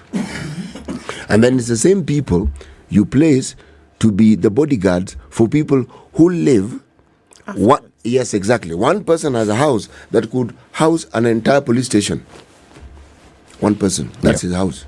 And he's supposed to, I mean, some of these disparities are some of the sources of these issues. Yes, they are the sources of these stress-induced problems that we keep referring to as mental health issues within our services. Because that disparity, you look and you see it's your lived experience on a daily basis. Yeah. So is this gentleman going to change? He has my support, and one wishes him and prayers. No, prayers more so. I really wish this gentleman well. He needs prayers. I will start seeing movement if indeed he can do anything about, like now, those police officers. Right? Yeah. So you've moved them. Yes. You're not going to transfer them elsewhere. So where are you taking them? Which country? Where are you taking them? Can you just wake up and fire police officers? You can't. You know, the good professor is a man who has lived in academia. He, more than anybody else, ought to approach this matter differently. He shouldn't just go by the norms that have been practiced before. He ought to call in people whom he would know because he's been in academia, who've studied such matters, who understand such matters, who know best practices, to tell him, you know, perhaps we ought to quietly start doing this thing in this way, so that we start introducing and inducing this process of change. Because transferring is not change, it's just movement. It isn't. That's all it is. Yes. He is best placed to do so. There are other people who are CSs whom we can excuse. Excuse from what now? Excuse? I will leave it there. Wow. Okay. Okay. And I will not mention names, but we can excuse them. But you'll excuse them. We can excuse them, yes. One's mind can only wander. So there's a story today in the Standard, and it's about Dedan Kimathi, obviously, as Kenya celebrates 60 years of independence today. And I just thought it was interesting. I've read many a story about, you know, what may have happened on that day, but this was interesting for me. And when we look at colonial times, excuse me, we sometimes downplay the involvement of local communities in the colonial fight. And it talks about how Kimathi was betrayed by his people in the struggle and after freedom. I did not realize that the person who essentially made it possible for Dedan Kimathi to be captured was a Kenyan just like himself, and shot him. And that is how then Dedan Kimathi was captured on that day, and then his trial went forth, and then after that they executed him, right? But it talks about the fact that he was wholeheartedly, his purpose was one, and his purpose was to free Kenya from the shackles of colonialism by the British power. Yep. And that was what he fought for night and day. He actually told his wife, he said, look, during the trial, he said, look, I've been captured, right? But for me, what I would want even if you marry somebody else, is for them to uphold my name and also uphold the tenets of the fight that we were in before I go wherever I am going. And so even until his death, what it was that he wanted Kenya to be free. And so I think about some of the things that still shackle Kenya today, even 60 years later after, the flag was hoisted. And the question then comes out from the story is that, are you free from some of the things that continue to shackle, even after colonialism? But I just thought that it was very, very interesting that his purpose was unwavering. It didn't matter whether he was in his leopard skin with his sugarcane when he was shot or the things that he was doing before that. He just refused to come under the authority of somebody who came from another land to try and lord their powers and administration over Kenya. It, for him, was not going to happen. And he fought it to death. And remember what we were talking about yesterday when we asked the question, look, for folks who are doing bipartisan talks and having these conversations, for whom is their desire? For whom is their thought? For whom is their care? And if your answer is not as clear as it was for Dedan Kimathi in terms of the freedom that he wanted for Kenya, if it does not reverberate like that, then there's a problem. And I just thought that, look, there's the answer we were looking for. Yes, when we were talking yesterday, there's the answer we were looking for. That if these arguments back and forth do not yield, that everybody is actually trying to make sure that Kenya and the people of Kenya are protected, are cared for, then the fight is useless. I just thought that was interesting. The British, if you look at how they went about colonizing other nations, well, one could argue that they did borrow from other nations who had pursued this course of colonizing others and subjugating them. But it is never possible to subjugate and colonize without the help of the natives. Yes. It's not possible. Yeah. Because the bulk of the people who were in the British Army were Africans. They were not British. And if you are fighting a people who have rebelled against you, who better to tell you about these people than their own? One of their own. That is why there was always this story with regards to the Mau Mau struggle, the story of the collaborators. Okay? Yes. It's interesting. Yes, Sorry. Go ahead. In this story, it talks about Diragu, who is the one who's said to have shot him. And he did admit to that. And in 1985, he gave an interview about how he felt and how his life significantly changed, and even the lives of his children who could not live properly because they say, had he not shot Kimathi, Kimathi would not have been captured and then eventually executed. But after this, his life was never the same. Even the money, which equaled about 28,000 shillings that he got as reward from the British government, what he bought with it never moved from his compound. He bought a bus that was supposed to be for transport, but it never moved from his compound. Never used it for anything. It became a ramshackle. And he says, even as even as those days dwindled down until his dying days, he never lived a satisfied life after that. In as much as he was a collaborator, he never lived a satisfied life after that. There is a saying that goes from those who philosophize on such matters that traitors betray themselves. You may think you are taking a step that in and of itself is forward movement. It isn't. Neither is it stationary. You've actually engaged reverse gear. You see, the struggle for independence, especially as it was represented by the Mau Mau, didn't start in a day. There were very many things that happened over a period of time, and people said, this is enough. Okay? And it is, if you look at the clarion call for independence, it's the same thing that even happened in the Americas. Same. Someone lords it over you, and they decide they're the ones who are going to tell you how to jump, where to jump, which way to sit, and so forth. And there's this small little detail of tax. And yet you feel, but wait, these decisions they're making about us, we're not represented in this. And then you say, can we be represented? There's some form of representation, but you are the one who decides who's representing us. You are saying, no. We would like to choose the person who's representing us. Okay? It's never that people just woke up one day. This situation that we refer to as Mau Mau and what happened in central Kenya, there are books that have been written about this.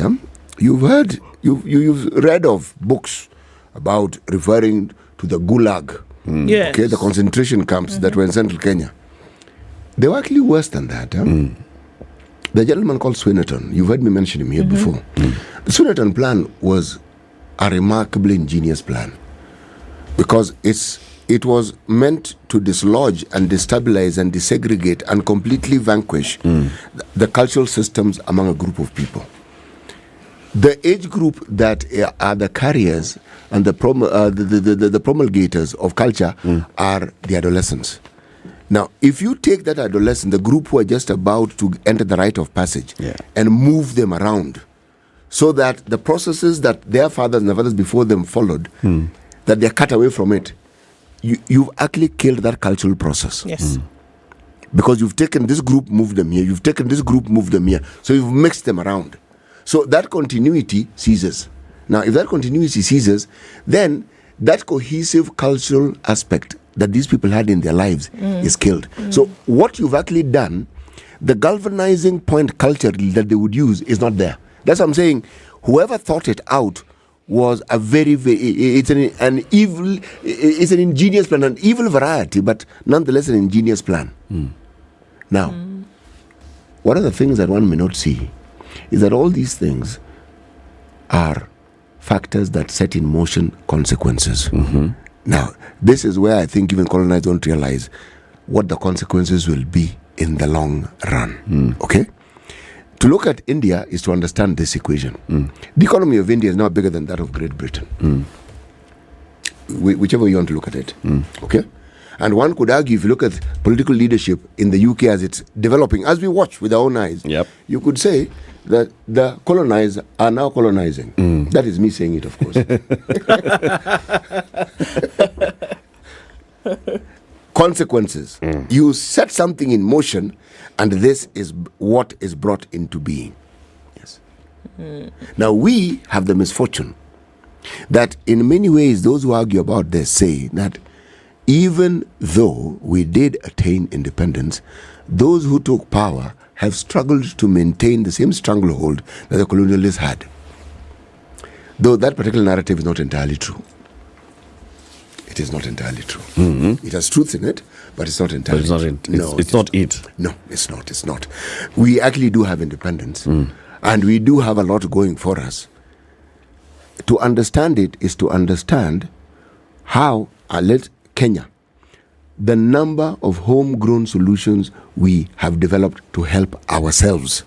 It doesn't have to be some grand thing. We didn't invent hydroelectricity. No. So someone did that for us.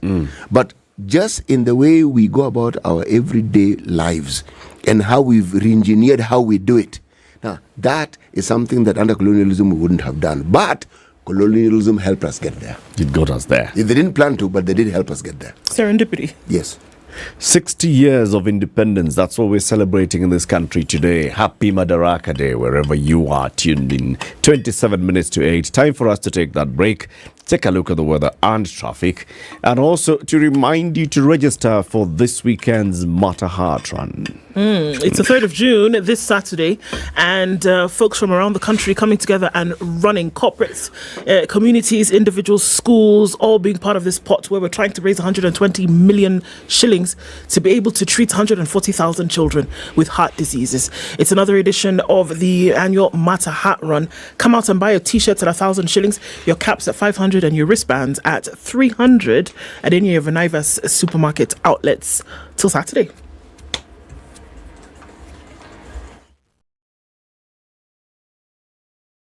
This is the Situation Room, the only way to start your day. It's that time again when we get to gather around and marvel at the great engineering, raw power, finesse, and share in our round motor love for motoring at the annual Digger Motor Show 2023. From car lovers, bike enthusiasts, spare part dealers, insurance, as well as asset financiers and more, this year's Digger Motor Show will be one for the books. We're talking a whole 4-day event from Thursday 20th to Sunday 23rd at KICC Grounds, Nairobi, where we will have something for everyone, so you better not miss out. Get the family, bring your friends, and share in the joys that will give you lasting memories and an experience you're bound to not forget. For more information or participation, contact Caroline on 0723 803601 or email sinyandiaka@standardmedia.co.ke. Digger Motor Show 2023 is brought to you by Standard Group and Digger Motors and is powered by Spice FM. All right, cloudy conditions this morning in Nairobi. We'll see highs of 26 and then lows of 17. Looking into Nakuru this morning, highs of 20. We'll see highs of 26 in Nyeri and highs of 24 in Eldoret. Mombasa will see highs of 30, while Malindi will see highs of 28. We're looking into highs of 27 in Kisumu and highs of 26 in Kakamega. Kampala going to highs of 28 today, and Dar es Salaam will see highs of 30. Johannesburg will see highs of 17 and Lagos highs of 32. Kinshasa will see highs of 31.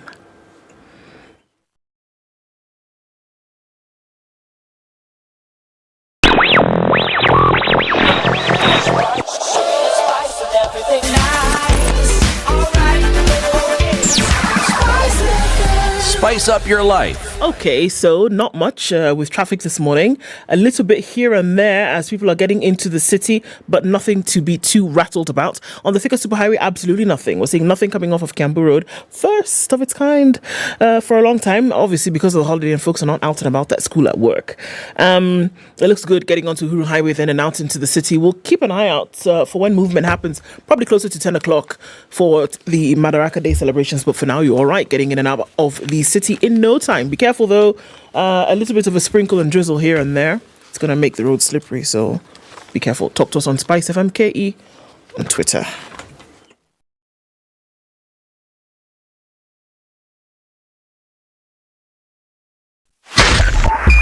.5 Spice FM, Kisumu.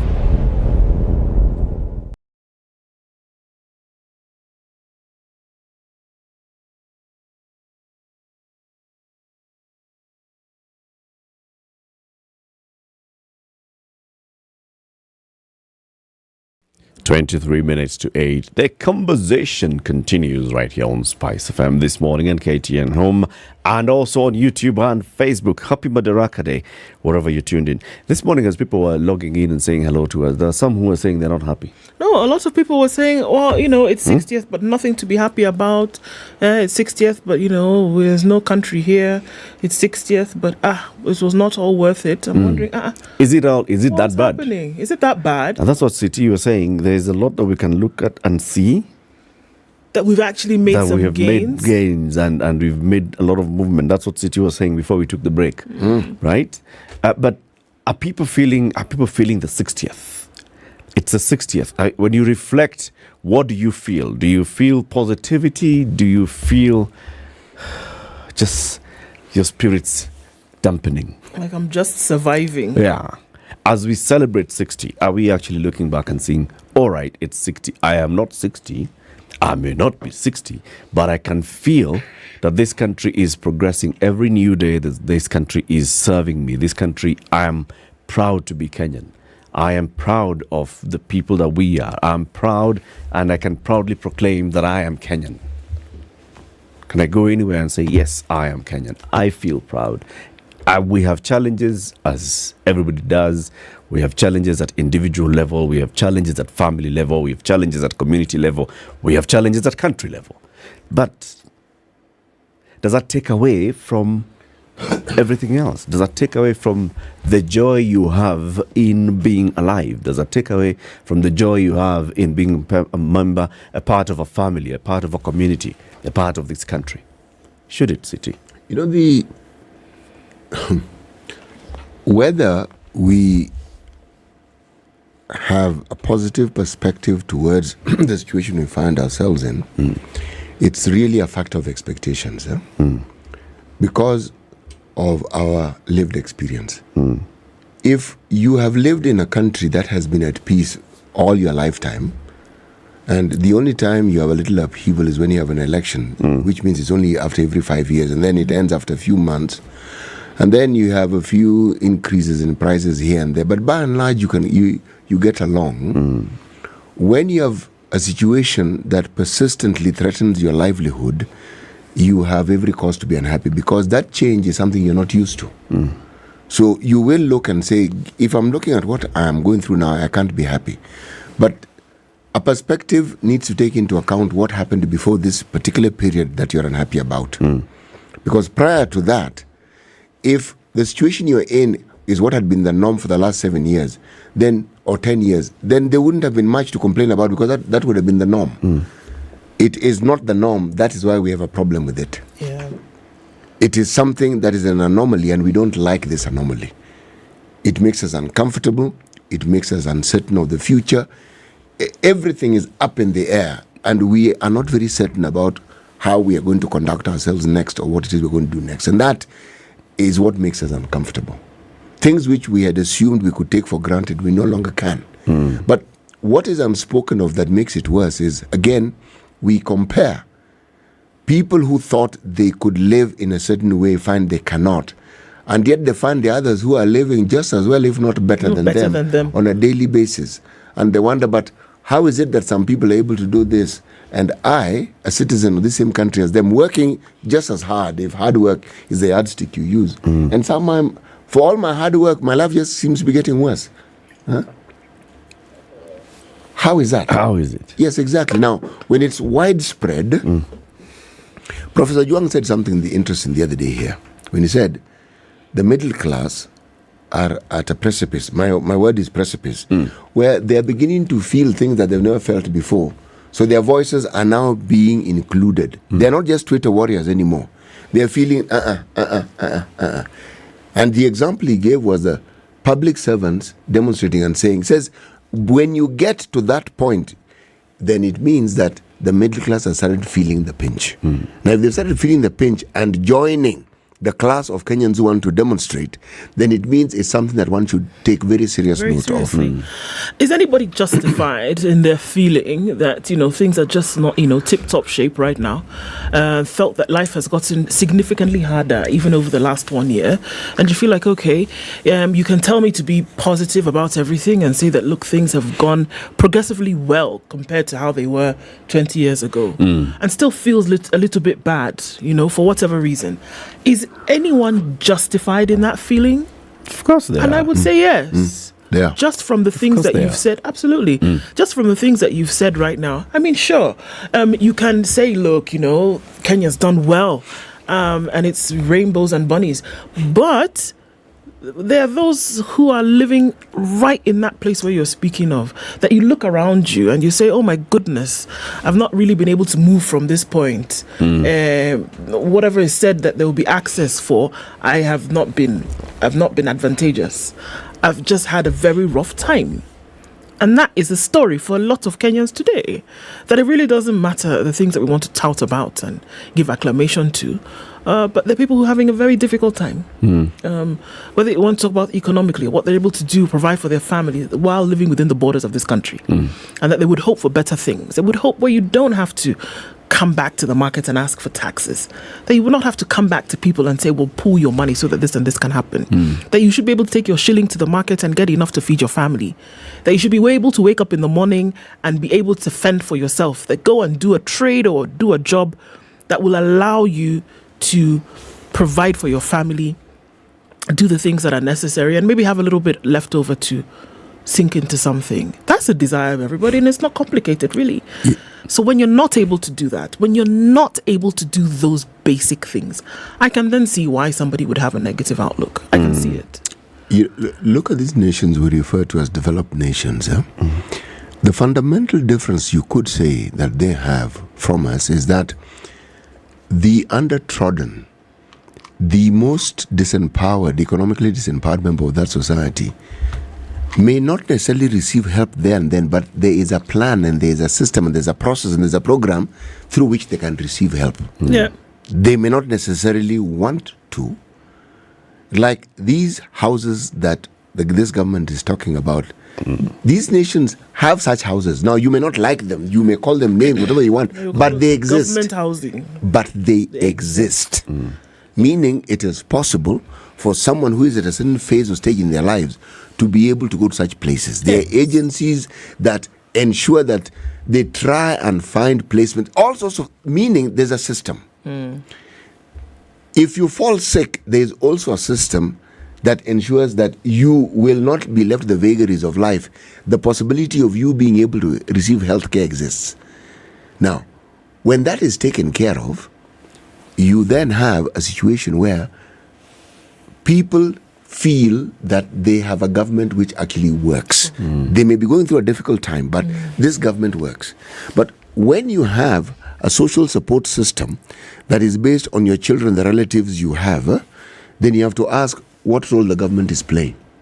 And that's where citizens are asking, but I pay tax. What is this tax for? And in this country, let not anyone be fooled. Everybody pays taxes. You may not think everybody pays taxes. So, they have every right to ask, what do you do with the money that we give you? Because that is the reason why we pay our taxes, so that you guys can provide these services. Suffering makes people question things ordinarily that they would not question.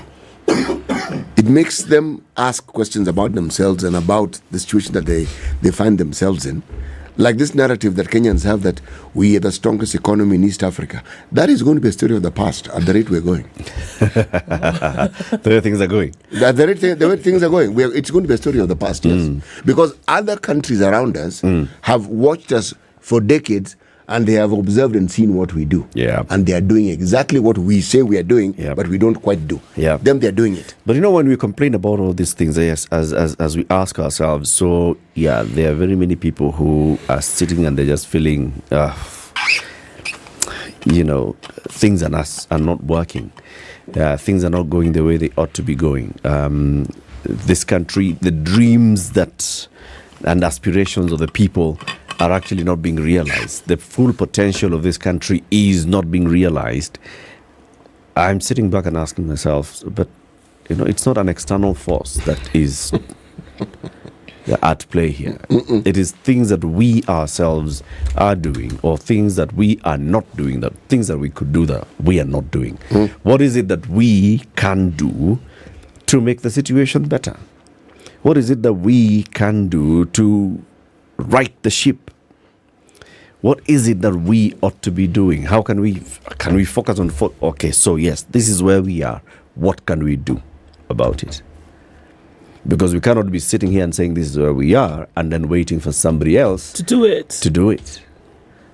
We cannot be sitting. We have to ask ourselves, so what do we do about it? If it's about getting things done right, we get the things done right. If people who are supposed to do things right are not doing them right, we tell them, this is how it should be done right.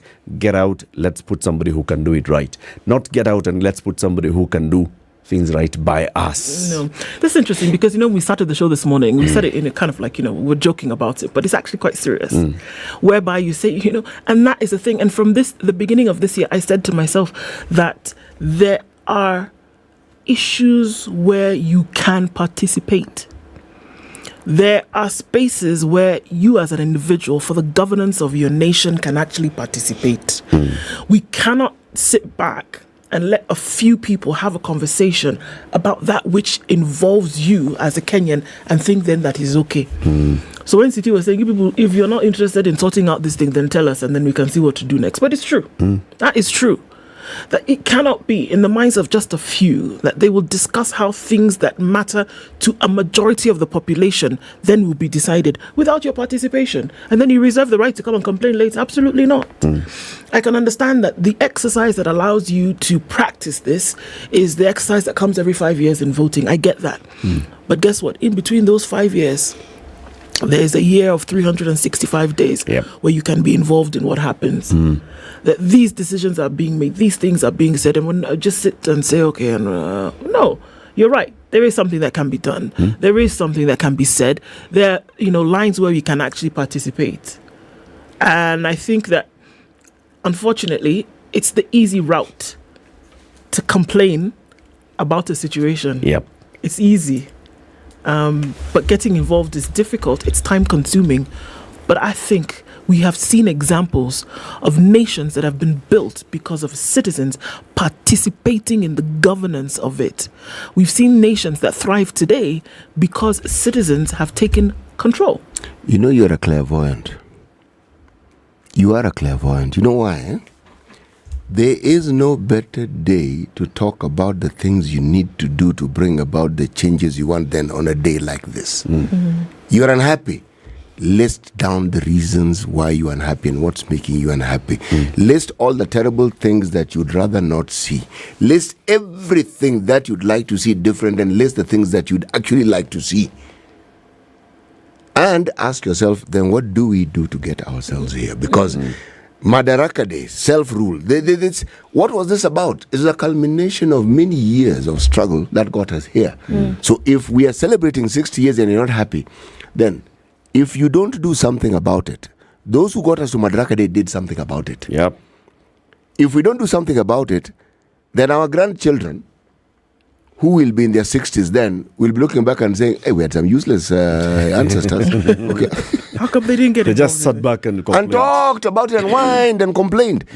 This is the time to, as you get into your chamas and in all the associations that you're in, to start having honest conversations about your role as a Kenyan and what it is you need to do to change your country. Because if you've left in the hands of people who don't seem to be doing what they're supposed to do, then it's about time you took back that control and say, folks, we've given you this opportunity, you don't seem to be doing a good job of it, okay?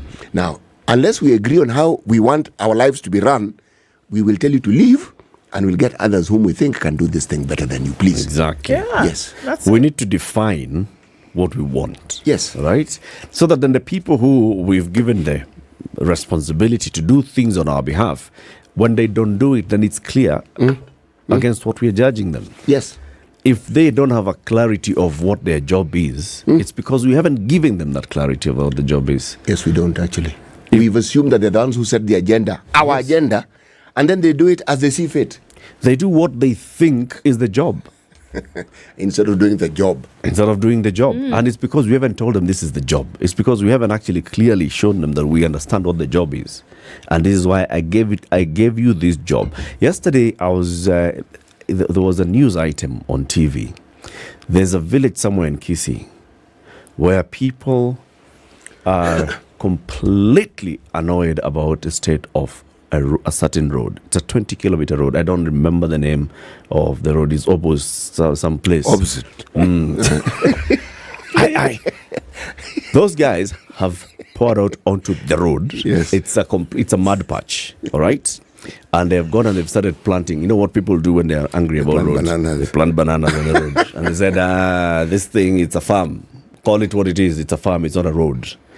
And they started saying, there's a gentleman who came campaigning here for MP. And he used this road as, the example. The clarion call for what he's going to do.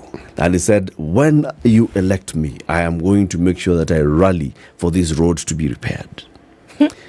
They said, this man has not come here. We will be out on this road every single day until the day the MP comes here and tells us what he's doing to address the problem that he knew we had. He promised that he could be the one who goes to raise it, and he hasn't done it. Now, we could argue whether they actually understand whether that's a job of the MP or whether it's a job of the governor or it's a job of okay, it's all right. But you are the one who promised. You come. Okay? Now, this is people who are deciding this was our main problem. Yeah.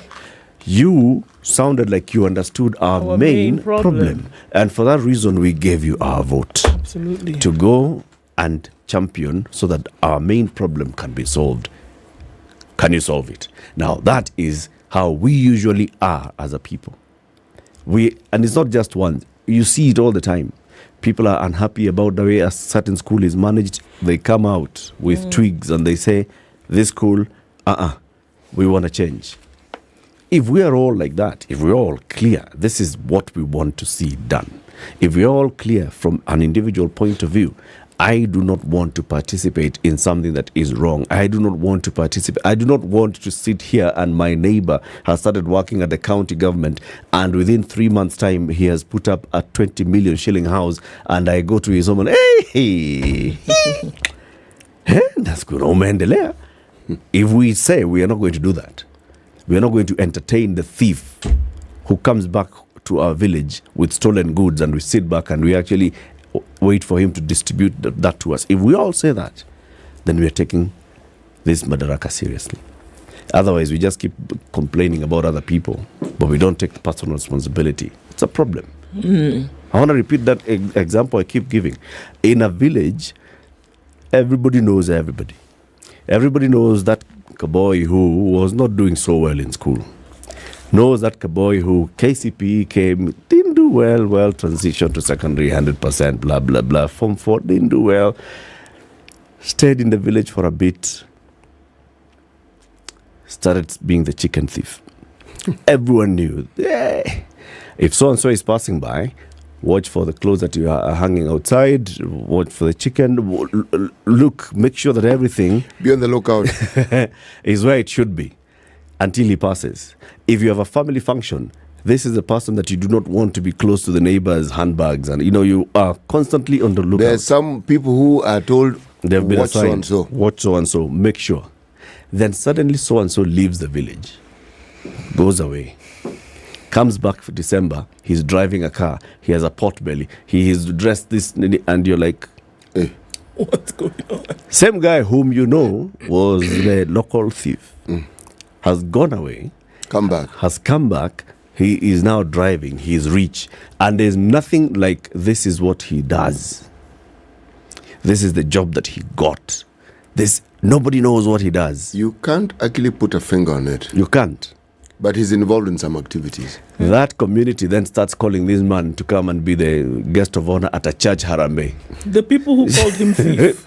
People who are calling him, people who can see clearly he is wealthy, but they cannot see how he got his wealth. But they are calling him to be the guest of honor at a church harambe. Are those people okay? The next hop, they're going to want him to be MP. Of course. Of course. And he will be MP. If we do not speak out against such simple things, then well, absolutely. And we keep talking about a system and a systemized way of doing things, systematic way of doing things, right? Guess what? The system, as it were, does not expect citizen participation. The system does not expect that if somebody is behaving in a manner different from what they said they would do if you gave them your vote, the system does not expect that you say, oh yeah, uncle, it's okay, thank you, the thing that you said you were not going to do, please come and be going. It doesn't expect you to do that. So how about you have disruptors? How about every citizen behaves as a disruptor, whereby you see something that is not supposed to be and you say, come on, stop it. When a road just 3 meters shy of the airport is supposed to be completed, the contract says it's supposed to be completed, the residents along that road suddenly find that, okay, wait a minute, 200 meters of this road is just going to be left like that. And the contractor is not expected to be asked questions. The engineer on site is not expected to be asked questions. They will finish the road, they will up and they will go because some 5 million shillings somewhere was eaten. It doesn't expect that the citizens along that road are going to ask questions. But when you do come out and ask questions and say, excuse me, there was public participation, the results of that public participation were then documented. And this is what we knew was going to be. Because it is your job to do it. And you come and ask questions. So what is happening to 150 meters of this road that's supposed to be completed that you're now just letting to go up in smoke? The engineer on site expects that you will be quiet and say, okay, let's hope that when phase 2 comes, you will finish. But we're saying no, that there must be disruptors who will come out and say, I'm sorry, but you told us to come for public participation. We came, you told us this, which is now entrenched in a contract. We are demanding that this be done. That is not expected. But the only real change comes when the unexpected is actually done. Until we get to the place when we're able to do that, expect this feeling that I have woken up to this morning of things are bad. You have a role to play. in making sure that you can wake up on Madaraka Day 2024 and feel a little bit better. Indeed. Let's celebrate this 60 years of Kenya's independence, and let us all take up our responsibility as citizens. And not responsibility of excusing people, but responsibility of making sure that we do things right. And those in our neighborhood, those in our positions of leadership that are not doing things right are called out for what it is. You are being nonsensical, you're just told, get out of here. Anyway, keep it here for more conversations. In the next hour, we speak to a global social justice activist, Wahu Kara. Good morning. It's 8 a.m.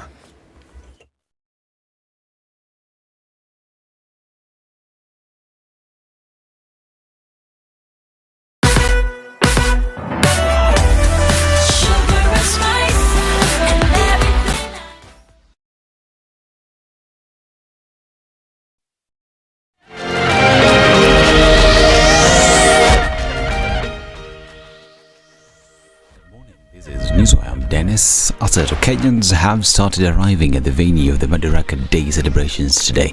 President William Ruto will be leading Kenyans in celebrating the 60th Madaraka Day. Today's celebration will be held in Embu County after retired President Uhuru Kenyatta and his administration saw it fit to hold the celebrations outside Nairobi. The president and his deputy will lead the celebrations that will have political undertones, where the government will take advantage of the day to explain to Kenyans their plan for the country moving forward and equally come clear on the Finance Bill 2023. We continue to focus on the upcoming, what we expect from Embu County with regard to the 60th day Madaraka Day celebrations, and we will bring you the very latest in a subsequent news bulletin. Now, Faith Njeri Harrison has been dropped from the ministry from the Principal Secretary nominee list. Faith, a former County Executive Committee member in Embu County, had been nominated by President William Ruto to the State Department for Performance Management. But as she awaited vetting, her name was dropped and a replacement was named in new changes announced by Head of Public Service Felix Koskei yesterday. No reason was given as Anwa Ng'ombe was nominated for vetting to replace her in the State Department for Performance Management. And Kenya Kwanza has invited Azimio to a meeting Tuesday, 6th of June 2023, that is next week at 9 a.m. following withdrawal of Azimio to the bipartisan talks with the view of returning to the negotiating table. In a letter addressed to Otiende Amolo, the Azimio la Umoja One Kenya Coalition team through bipartisan talks, co-chair from his counterpart George Murugara, the Kenya Kwanza team will continue engaging with the view to return to talks. According to Amolo, Kenya Kwanza has failed to co-sign and submit letters addressed to the IEBC CEO and the chairperson of the IEBC selection panel. This is Azimio Coalition suspended the bipartisan talks with the Kenya Kwanza counterparts until further notice. In a letter, Azimio said that it took the step after the Kenya Kwanza failed to represent evidence that it had contacted IEBC. Opposition leader Raila Odinga has also said that Kenya Kwanza administration has until Monday next week to listen to Kenyans on the proposed Finance Bill 2023 of their wrath. Bei ya mafuta, bei ya sukari, badala ya kukubaliana kuregesha warudisha hili kitu kwa inaitwa subsidies, wanaongeza mafuta kwa moto. Sasa wamekuja kitu inaitwa sheria ya pesa, finance bill. Hiyo sasa imeongeza bei ya kila kitu. Alafu wanatumia lugha ile ambayo tulidhani tulikuwa tumezika, inaitwa tuwapende wasipende. Hiyo lugha ilikuwa inaongelewa wakati wa Nyayo. Tumesema hiyo lugha ya wapende wasipende hatutaki kusikia tena. Hakuna kabisa. And 16 bodies were autopsied during the second phase of the exhumation exercise at Shakahola Forest. Chief Government Pathologist Johnson Odor said that a large percentage of the bodies of the people died due to lack of food and water. Odor also said that 243 bodies have been autopsied so far. One of the person we did autopsy on was very fresh after staying in hospital for about a week. He had been admitted with severe dehydration and malnutrition. While in hospital, he refused to treatment totally. He refused even to take feed until he passed on. And we found out that the cause of death was kidney failure, which had been caused by dehydration. 13 of them were severely decomposed, while 2 were moderately decomposed. 10 of them we found that had died because of starvation. There were features of starvation, while 5 of them we were unable to state the cause of death because of the level of decomposition. And Interior CS Kithure Kindiki has said that no Kenyan will be left homeless due to the ongoing security operation in North Rift. Speaking to the media, Kindiki said the government will find alternative housing for the families who are left homeless. Concerning illegal weapons, Kindiki said that the government has managed to recover 200 guns and has called on those holding illegal firearms to surrender them. Any person in Kenya holding an illegal firearm must surrender that firearm to government voluntarily, or we shall recover it by use of force. No excuse will be given whatsoever, including that those firearms are used for grazing livestock. You don't need a firearm to graze livestock, you need a stick, a huntsman's stick to graze livestock. This is News. I'm Dennis Aseto. Good morning.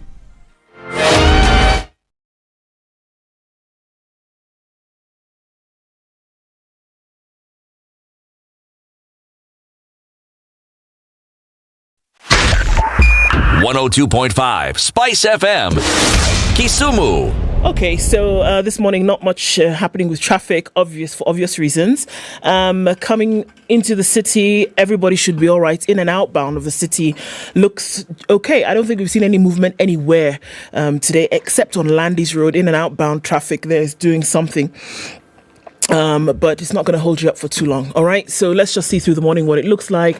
And then let's talk on Spice FM KE on Twitter as we still try to keep things moving. We'll probably see some movement later on around 10 o'clock or so as folks go out for Madaraka Day celebrations. But we'll let you know what that looks like. You can also let us know through the morning. Spice FM KE on Twitter.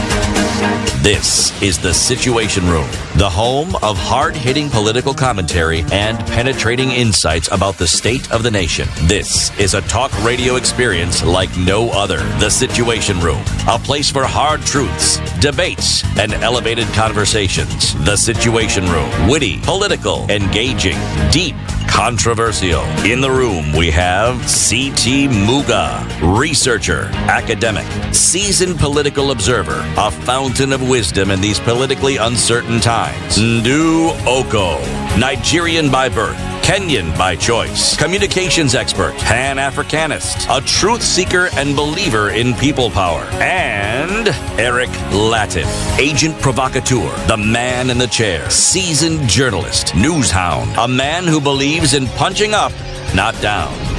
This is The Situation Room, the only way to start your day. After 8, happy Madaraka Day, wherever you tuned in. Yeah, Dennis Aseta tells us people are already starting to get into Embu for the celebrations today. Johnson Sakaja has also invited the residents of Nairobi to City Stadium for Nairobi celebrations of Madaraka Day.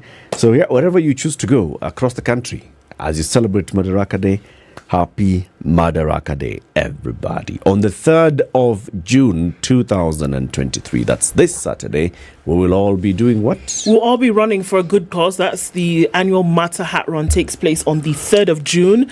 And remember, it is an annual event, and all the money that comes out of that run goes towards the treatment of heart conditions in children from families that can't afford it. That was the message behind all of this. It's happening again this year on Saturday. Remember, you still have some time to get to your merchandise as you register for the run with 1,000 shillings for a t-shirt, 500 for a cap, or 300 for a wristband. You then can participate, or just even make sure that that money goes towards this pool of 120 million that makes sure that 140,000 children this year can get the treatment that they need. Indeed. We have a guest in the studio. Her name is Wahu Kara. Wahu is described anywhere you search for her as a global social justice activist. She's many things. She's also a teacher.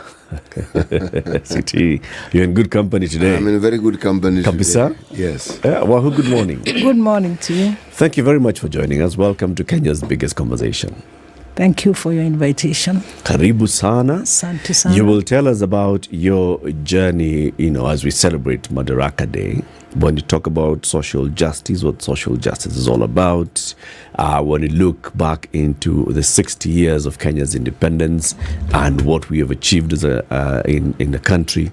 When you look at the political journey that the country has had, your own political journey, you'll tell us all about that. But to welcome you, this man called C.T. Muga usually gives us a proverb every day. And this week's proverbs are from the country of Madagascar. Yes, yes, the country of Madagascar. And the capital of Madagascar is? Antananarivo. You heard me the first time. I know you want me to repeat it so that I can I didn't hear. So that I can cross my R's. Forget it. Say it again, I didn't hear. What didn't you hear exactly? The capital of Madagascar is? It remains the same. It hasn't changed from yesterday. It hasn't changed from the first hour when we came here. It's still the same capital. Antananarivo. Very well said. Mm-hmm. See, don't know it. Right. When the ducks are quacking, the frogs take it as a warning. That is the day's proverb. When the ducks are quacking, yes, the frogs take it as a warning. Yes. Wahoo, when you hear this proverb from Madagascar, what's your interpretation of it? Well, it's a wake-up call. It's a sounding for this, wherever the quacking is happening, and whoever the frogs are, they are supposed to understand that there is something that they must respond to. And because it's quacking, it is not an invitation to a party. It is a pronouncement of something more serious about their lives, and they should do something about it. And I think it's a very appropriate proverb for our time and for this conversation. Thank you for your proverb. Very good. Well, you are a social justice activist. What's that? Well, it's them who called me so. But primarily, me, I'm just a teacher, and a good teacher for that matter. Because that is what I learned to do. As a firstborn of my family, I had to teach my siblings unknowingly. Then teaching became a very passionate concern for me. I trained as a teacher. I've taught various secondary schools in our country. And my teaching profession, though very passionate to me, was aborted within the process, and I had to think seriously, what do I do with my skills? So that's how I found myself on the platform of social justice concerns, from social justice now, human rights, ecological questions, economic questions, climate questions, and that is at the dawn of the century, especially from 2000 to up to today. Why did you leave the classroom? Our nation has gone through very various phases of very painful experiences. So there is this experience of Kenyans in the 80s. We underwent a very, very trying moment at the height of the one dictatorship party, KANU. If you recall, there was a time we were all saying KANU Juju Zaidi. Yes. There were a time even you would hear from political platforms, politicians saying they would rather give their life for the president, those kind of things. But for us who grew up appreciating the history of our country, especially matters of patriotism, and I refer this because today is 1st June, And we don't talk so much about patriotism. We talk so much about who takes what in matters of rulership, not even leadership. So I come from the background of the Kenyans who never lost sight and vision for what self-determination is all about. So in my early years, and in particular, as I went to school, as early as class 4, I asked my class teacher why history was teaching me that Dr. Rebman Craft discovered Mount Kenya, Mount Kilimanjaro. And discover is an English word which says it's somebody who sees other things that others have not. So I asked my teacher, how come didn't the Africans have eyes to see the mountains? And I was punished for asking that question. So it provoked my young mind. And now studying history about slave trade, the market in Zanzibar, the way the slaves were being moved from the frontiers to the coast. So I got very, very interested in understanding what is this history and what it is, and how that is how I became a good history teacher and a good history student to date. So it's in that background that in the 80s, we were those that had continuously, progressively saying there is something that is not right in our nation in matters of our governance, in matters of how we attained independence, and in reflection as to what Kenyans had given as sacrifice to attain that independence, and how with independence we did not see things going perhaps within the aspiration and the vision the freedom fighters had. And now at university we were even now exposed to even more such of how the world is organized and governed, and the interrelationship of people across nations and across, people to people. So that history, as a student, drove us to want to read more and more. And I am happy to say we were at the university when universities were universities. We had wonderful teachers. So we interrogated the social stratification, the social values, the social ideas, thinking, philosophies, and we located now to becoming good students of the two ideological discourses that were going all over the world: capitalism, socialism, communism, and third world, first world, those conquered who. And then you remember this was also the issues, the times when we were having Vietnam Wars, Korean War, the Cold War. So all these things intrigued our minds so much, and we became very good readers and very good people in conversations like the one we are having with you. And out of that, my mind was sharpened and sharpened well. And my spirit was very located to the questions of justice. The injustices that are there all over the world makes my heart sink when you look at how the greatest nation that we all revere and respect, the United States, then you read their history, then you see the black people, then you go to how they were transported there and how we have now house nigger, field nigger, because I read the history of the African in the diaspora. And then coming back, it's the same thing. And then when you look at it internationally, some people are first world and others are third world.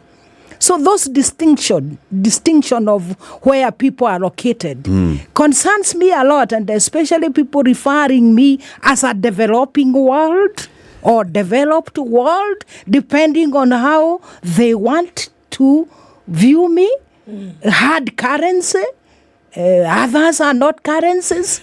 Yet the question of economics is how we work, how we create wealth, how we distribute wealth. So those are the fundamental issues that provoked me. And when my teaching career was aborted in 1988, because my late husband, Karawa Masharia, they went to exile. And the regime wanted to persecute me, but I resisted. But out of that resistance, I lost my position as a teacher. I was a headmistress at a school called Ginda Girls, and thrown here in the city without knowing what I should do with my young children. No bread on the table, but I survive, and I still continue to survive. So when the terrain of multi-party democracy unfolded, out of the struggles that we had come with from now our heydays as students, I was prepared to find my space and locate myself properly. And that's how I became a human rights activist in Kenya. Although I knew the fundamental issue is not just about human rights, the bottom line is how we access resources, how we create wealth, how we distribute, and what is the center of decision making. So out of my broad understanding of the questions where they are, that's how I have tracked as the arena unfolded and the space allowed, where it called for social justice, I was there. Where it called for economic justice, I was there. When it called for climate justice, I was there. When it called for peace, I was there. I'm actually a Nobel Peace Prize nominee of 2005 because of my participation in politics. But people don't see peace and politics like it has any relationship. But I'm happy to say in my work, they were able to acknowledge that. I mean, today obviously is a different day because we're looking at, the independence that Kenya gained. What do you think? I see two different fights here. Excuse me. There was the fight for physical independence, the British to leave to allow Kenya to continue, or rather to start to rule itself. But then there was also the fight from a mental dependence for resources. And many argue that dependence still is here. That's why you hear some of the things that you obviously are averse to, like the developing world and the underdeveloped and things like that. Because there continues to be that dependence on things that, maybe that you cannot see. Do you think that there is a way out of that? Or do you think that independence has not yet been achieved or attained? One of our gallant freedom fighters and renowned participant in that reign, Mzee Jaramogi Oginga Odinga, wrote the book immediately after independence, Not Yet Uhuru. And those discussions is what is still going on up to today, because the independence of Kenya was a ceasefire for how the British colonialists had been pushed by the spirit of self-determination of the Kenyans. And not only Kenya, there was a wind of change all over the world. And there was no way they were going to allow the benefits they had and how the world is structured in matters of how we access resources and how we extract resources for our own benefits. And the bottom line, the way the world economic arrangement has continued to be done is still the same, right from the Industrial Revolution and the Agrarian Revolution, when things were turning around in Europe. And what happened in Europe now followed to colonialization and now, so to speak, to the independence we are talking about. But the bottom line, the social or concern and matters of social justice were never addressed as they are.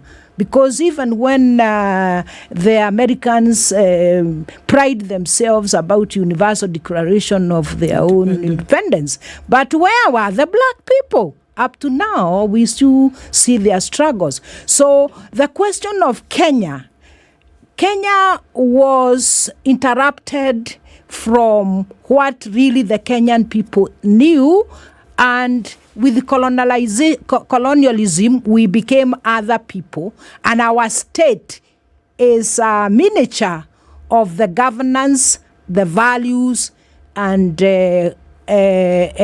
how leadership is conducted, a miniature of the British, because the governor was in charge of the Queen here in Kenya.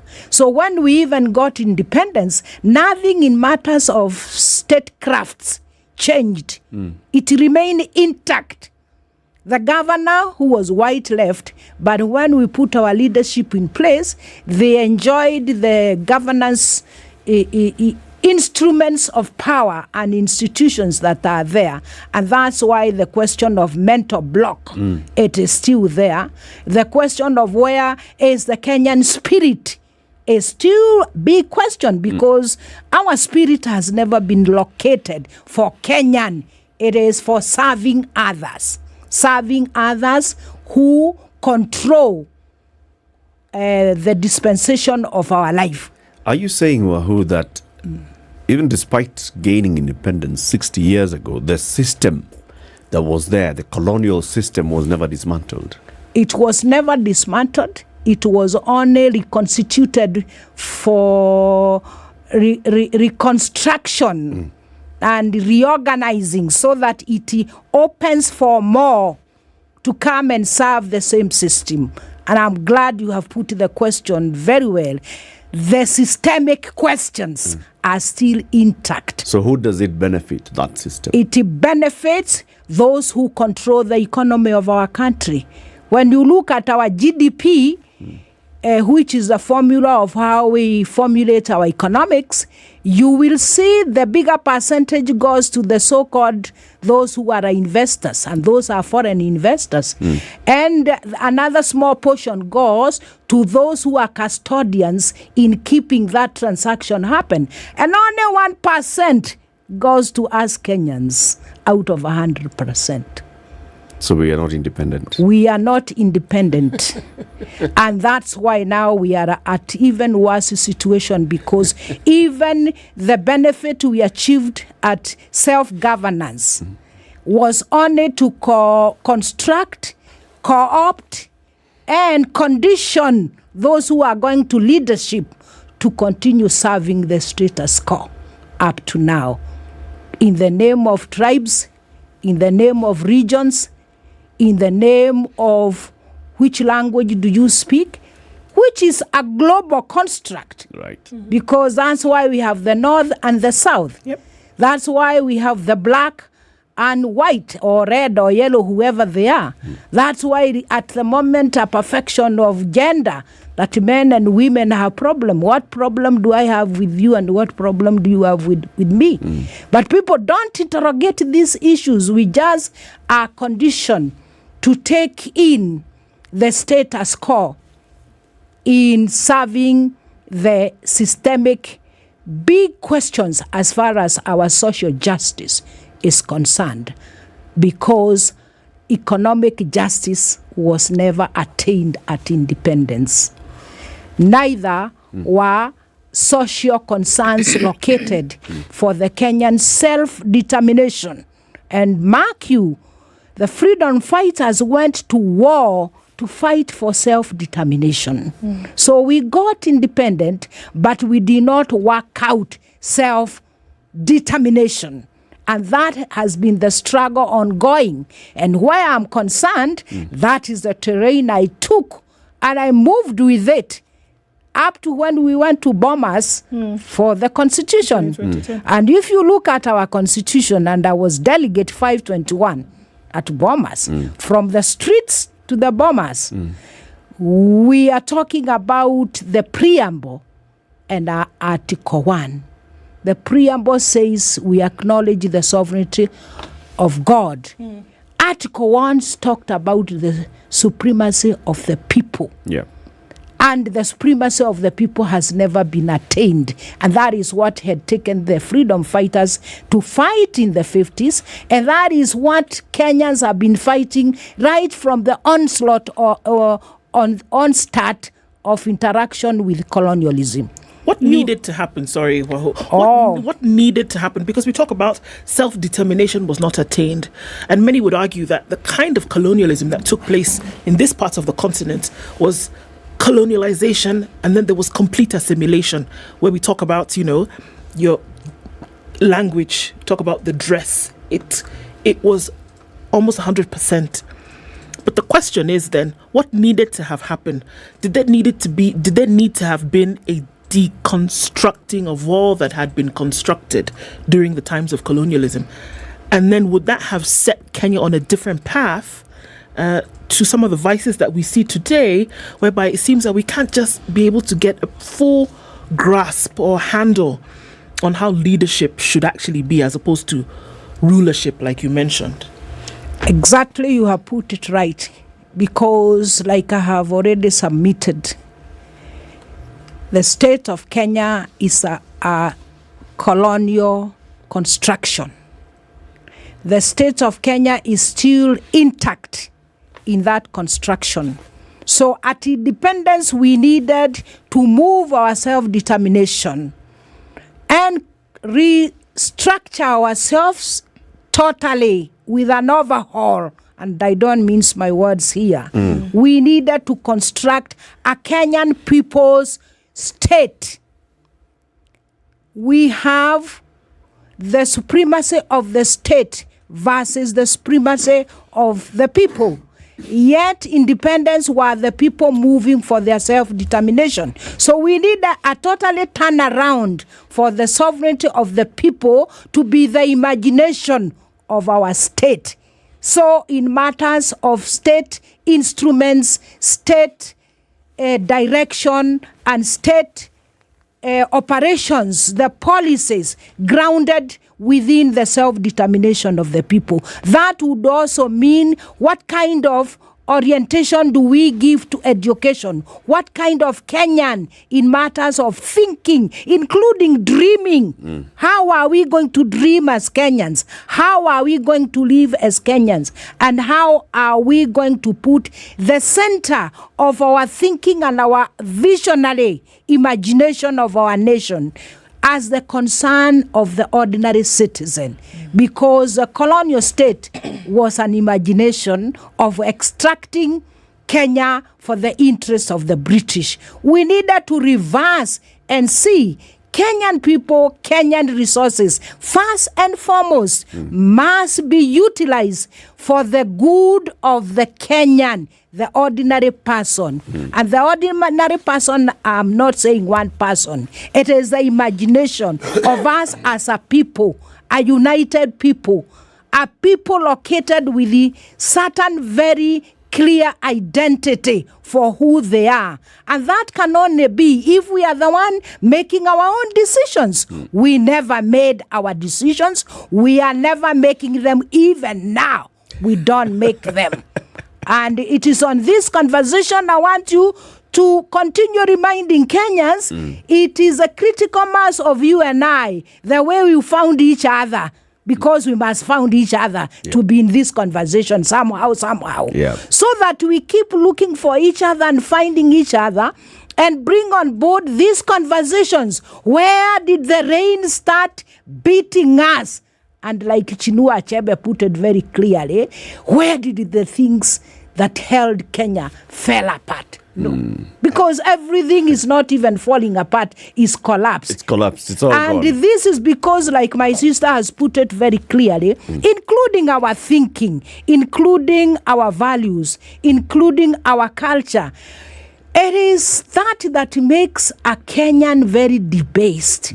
We are a second class. We cannot lead. We have to be led.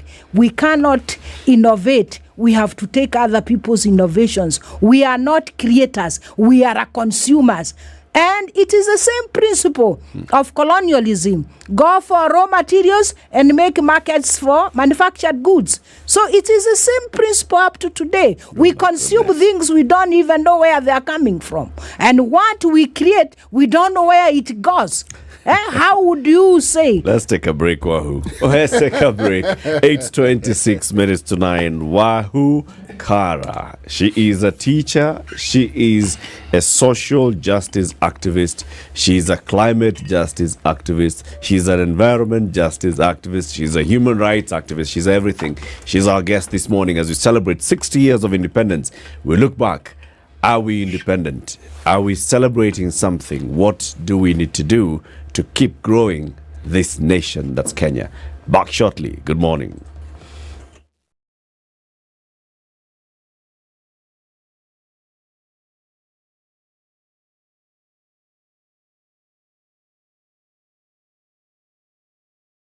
It is time for you to take your farming business to the next level, no matter how big or small your farming venture is. Agritech Africa and GrainTech Africa are inviting you to come and learn the latest technologies in agriculture, dairy, livestock, poultry, and grain farming. Over 150 exhibitors from all over the world will be at the KICC Nairobi from June 15th to 17th to show you how agriculture is being done globally. Entry is free. You cannot afford to miss this.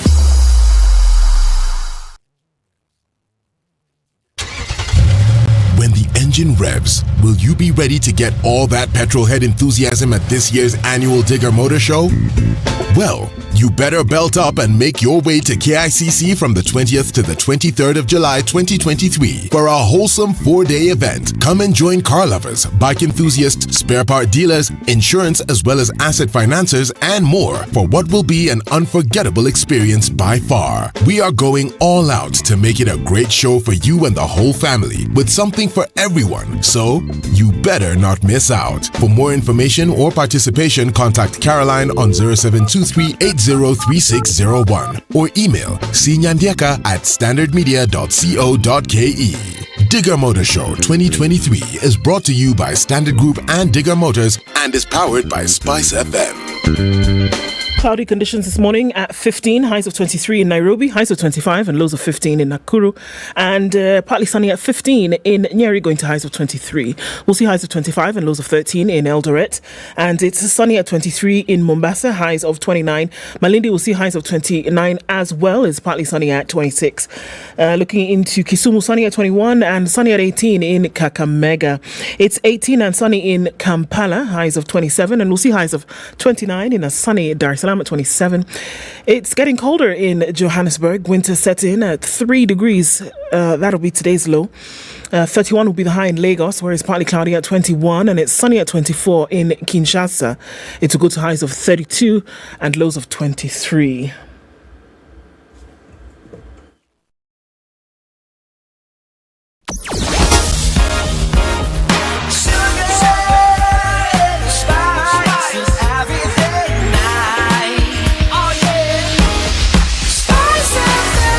Spice up your life. Again, not much to deal with this morning in terms of traffic. We're going to see some movement closer to 9 o'clock, and we'll keep an eye on that, just where it may be. But if we look into the city today, all your streets more or less empty. Just that movement right around Landis as you're getting towards the Kamkunji roundabout into the city. Always busy, but there it looks like today busier than other parts of the city. All of your expressways, all of your bypass is looking pretty good today. A little bit of traffic as you get to Outer Ring coming in from North Airport Road, but negligible there. Let's see what happens closer to 10 o'clock, and then we can talk Spice FM KE on Twitter.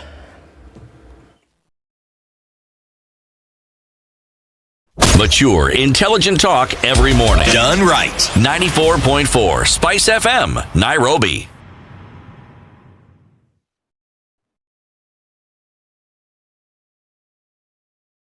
Mature, intelligent talk every morning. Spice up yourself. 22 minutes of conversation left. Mornings done right. Social justice activist city. As Wahoo was speaking, I was smiling because she took my mind back to some literature one was introduced to when one was studying humanities at the university in those days. The gentleman called Frantz Fanon, The Wretched of the Earth. But the book that isn't spoken of much is the book that Black Skin, White Mask. And most people don't even know that this gentleman was actually a psychiatrist born in Martinique. And his books were essentially a psychoanalysis of the mind of the colonized, the black man, and how the black man thinks. For an 18, 19, 20-year-old coming across this literature for the first time, it is mind-blowing, not boggling, blowing. It introduces you to things you didn't even know existed. And yet, this man was born in 1925, died at the age of 36 in 1961. And yet, it's like what he spoke about then is exactly what we're witnessing now. Meaning, you had a government, you had a system that was predatory. Essentially, it simply extracted. It wasn't transformative. The transformation was taking place in their part of the world. And then you have a leadership that then took over. And they did exactly, because if you look at successive, let's leave Kenya for the moment, successive African governments, they're extractive, they're predatory. The very people that they are supposed to represent are the people they exploit. And the very transformation that people hoped they would get with independence is the thing 6 years down the line we are still looking for. And yet, if we were to be honest, there has been some change in this sense.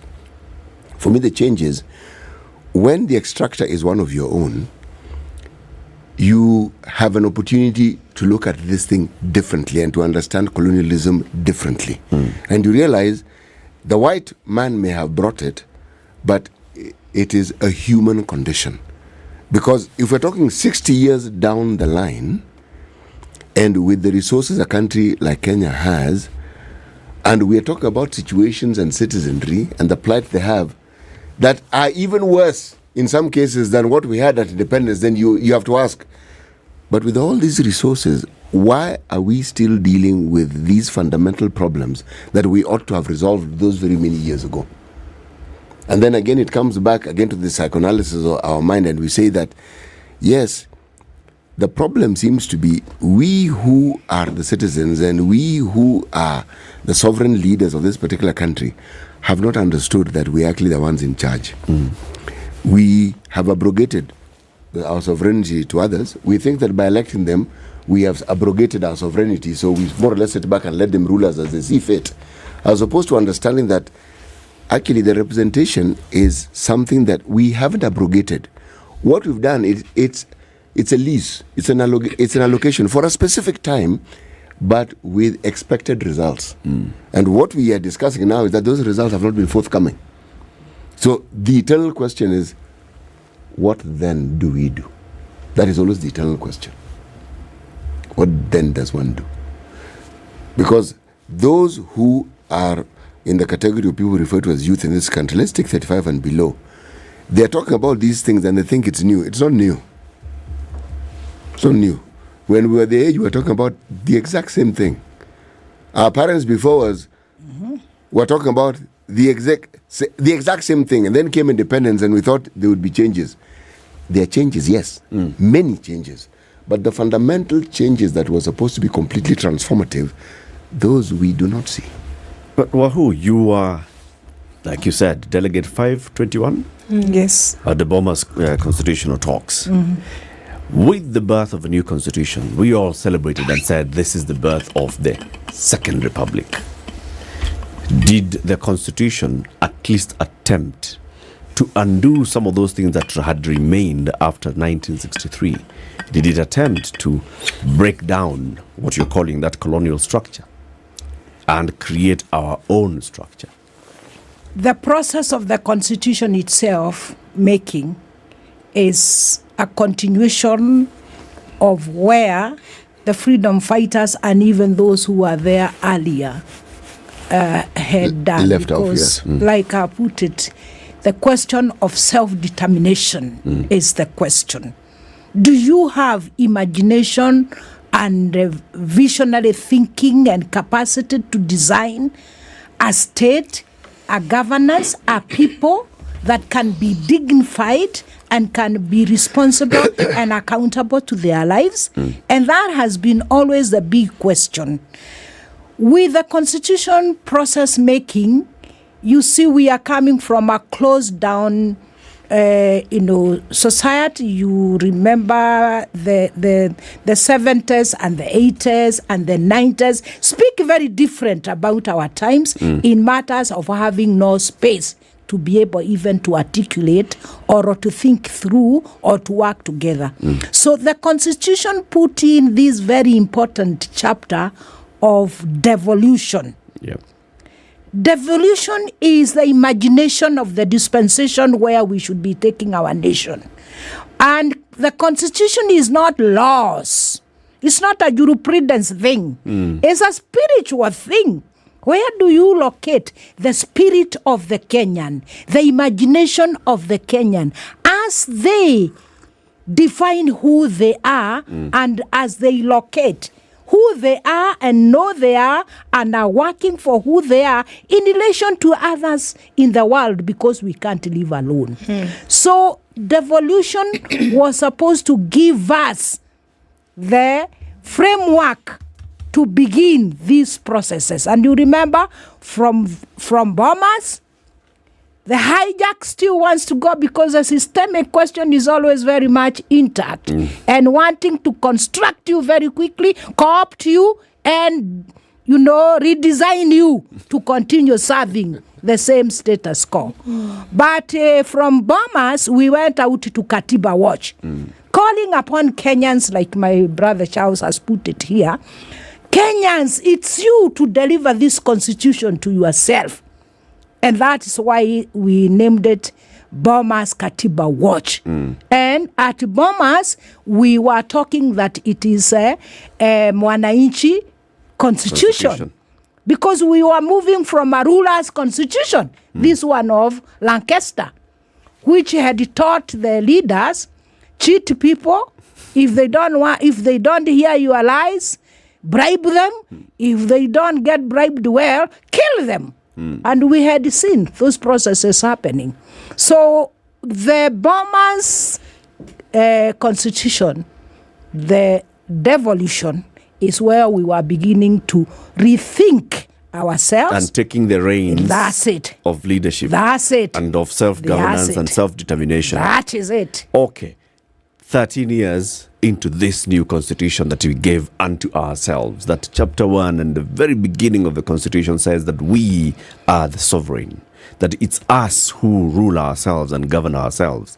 Are we living those dreams? We are not living those dreams because, like I'm articulating very clearly, the systemic question owners are ahead always in crafting how to redesign you and put you into their instrumental coercion or a persuasion or a co-option, however they do it, but you still work within their imagination of making the system survive and remain. But Wahoo, that always sounds very defeatist when we say that. Because if we, 20 years ago, were congregating at Bomas, having a conversation about doing our own thing, designing our system, and actually succeeding and giving ourselves that new system in 2010, how then can this external force... I'm not talking about external force. This other force be so powerful that it comes... I am talking about the imagination and the spirit. Right. Where is your imagination and your spirit?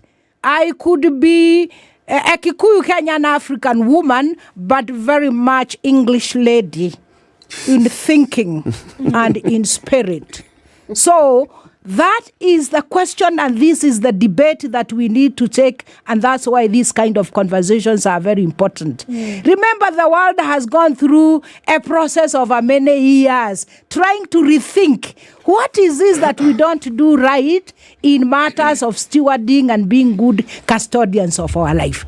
And that's why my work now where I am, I'm not interested in isms. We are beyond isms. I'm not interested in whether you are a Njoroge or a Kipchumba or a Onyango or who you are. Who Where is your human spirit?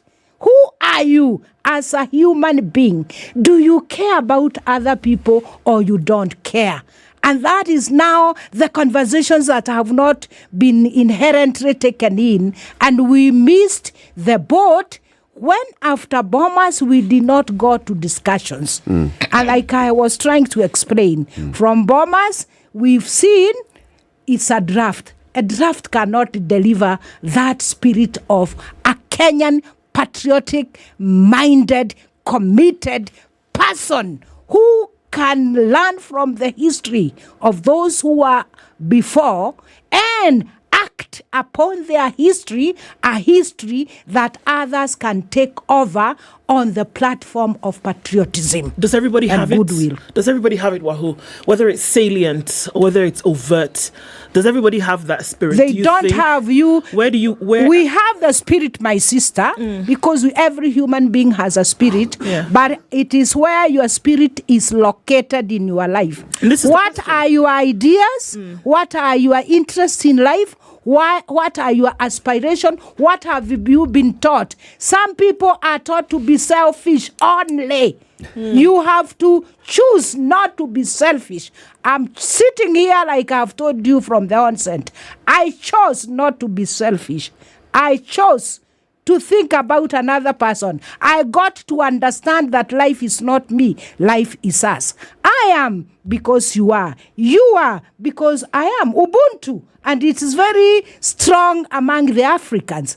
But then our leadership are the ones supposed to steward these ideals, these values. Our education system, our cultural values, our interrelationship. How do we live in our neighborhood, in our homes? Today, even in our homes, even families, is I, me, and myself. Where does that culture come from?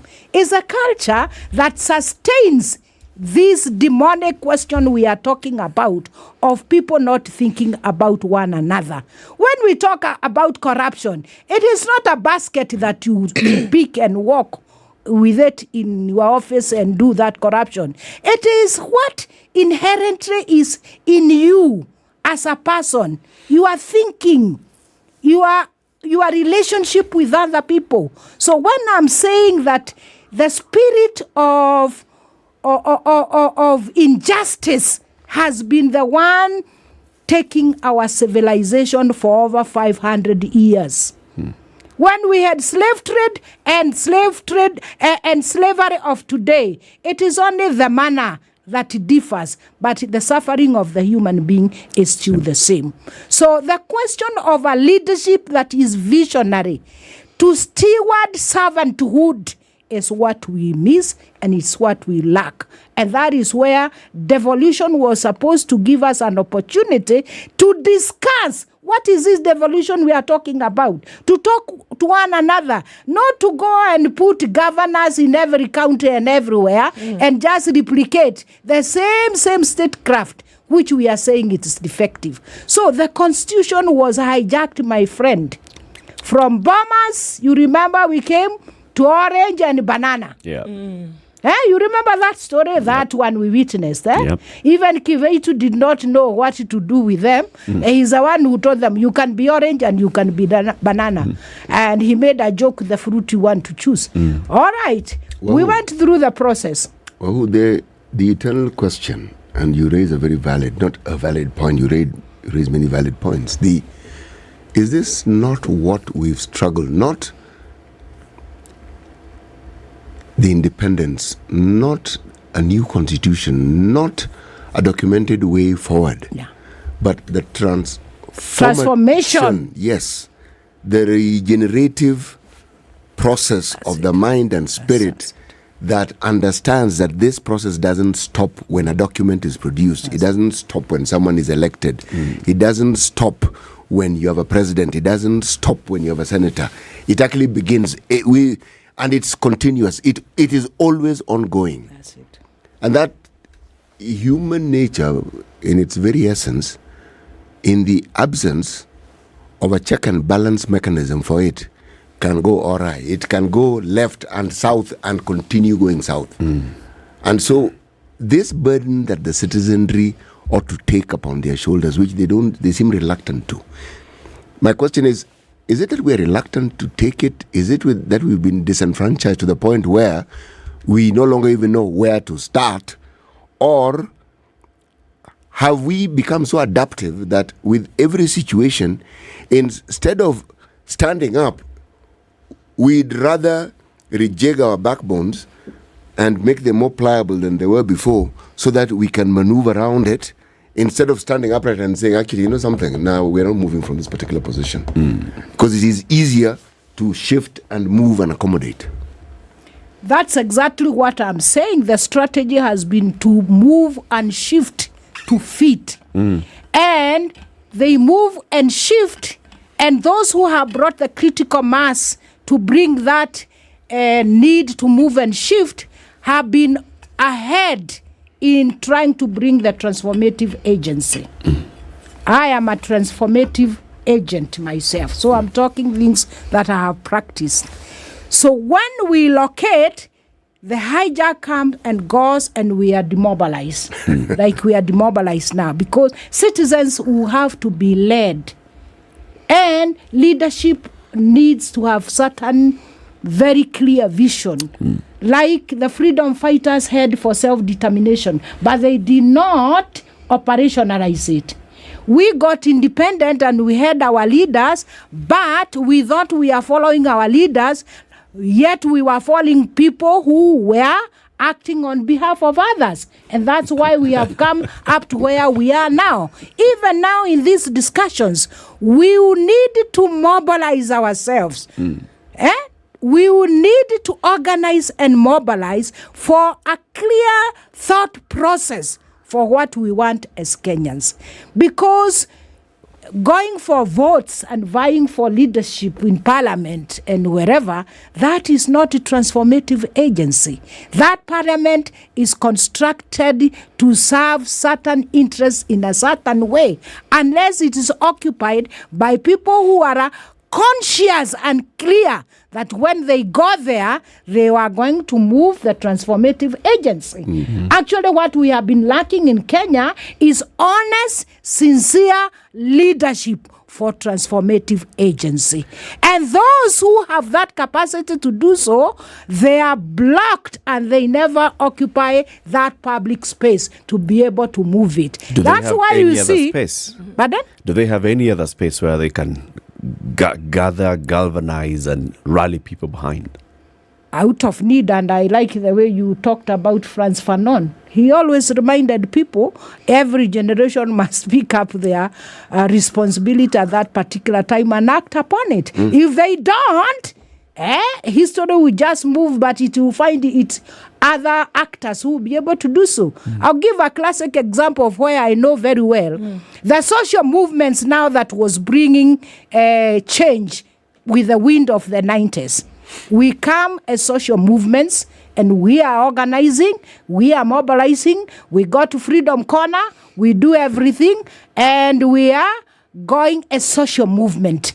Then social movement is when citizens arise, like you are saying, and begin to organize and to mobilize towards a particular vision.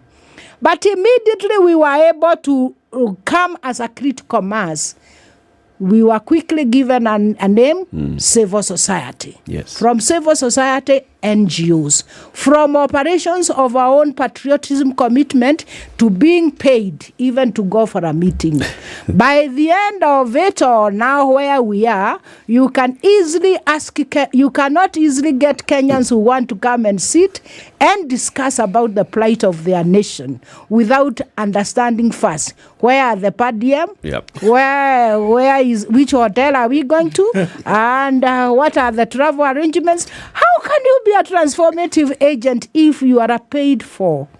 You see, and that's what I'm talking about. We need Kenyans who are spirited to be patriotic, because the onslaught of destroying patriotism was intentionally done. When you see the National Youth Service, what do you think it was? Do you know the genesis of who created the National Youth Service? Do you know people like Warohio Itote? And, we have to learn our history and get to know what do we do now? Because as I'm saying, you don't stop history happening. And history will always happen for good for all, justice for all. Until when we achieve that, people will still be gallant and energized and patriotic to move the social engine until we are able to come with that imagination and that clarity. And that's why I'm saying the spirit of those who love, the spirit of those who can forgive, the spirit of those who don't go with the baggage of yesterday are the people we need now to come and give us Madaraka, not going to a stadium and pronounce a Madaraka Day. Very well said. Wahukara, thank you very much for joining us today. It was a lovely 1 hour conversation. Many who have heard you today have heard the historical perspectives, have had the deep thinking and what we need to be thinking of as a people. Wahukara is a social justice activist. Happy Madaraka Day. Good morning, 9 a.m. Conversations continue.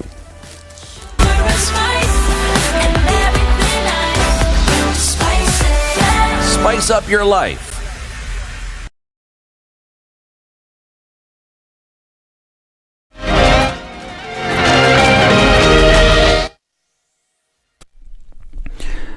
Good morning, this is Newswire. I'm Dennis Aseto and happy Madaraka Day to you. Now, the government is in the process of reducing the time taken to acquire Kenyan passport as it moves to unlock the backlog within the Immigration Department. Interior Cabinet Secretary Professor Kithure Kindiki says he has already directed that the 42,000 pending passport applications be processed within 21 days with the eventual reduction to 7 days.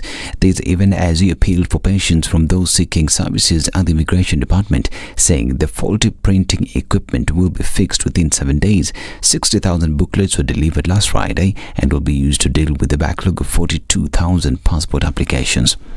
Lands Cabinet Secretary Zakaria Njeru has said that the government and policymakers have an indispensable role in making affordable housing a reality. The CS said governments have the crucial role of formulating policies to guiding affordable housing programs by creating an enabling environment for investors and creating a sustainable funding mechanism. Njeru was speaking during the 9th Global Affordable Housing Conference in Washington, D.C., which was organized by the World Bank. He was one of the keynote speakers at the event. The Lands, Public Works, Housing and Urban Development CS said sound policies are necessary to bring down the cost of building. 8 months after the Senate Health Committee commenced investigations into the alleged death as a result of medical negligence at Mama Lucy Kibaki Hospital and Kenyatta National Hospital, the committee has concluded the probe. In its finding, the Jackson Mandago-led committee wants Mama Lucy Kibaki Hospital investigated for culpability in the wrongful deaths of the late Edward Onyango and Maureen Onyango. In Edward's case, the committee noted that there was proof of medical negligence at the facility as nurses who were at the accident and emergency section failed to assist the victim who was bleeding. And the office of the First Lady Rachel Ruto, in conjunction with the Chinese Embassy in Kenya, has undertaken to give greater focus to issues aimed at protecting and empowering vulnerable children.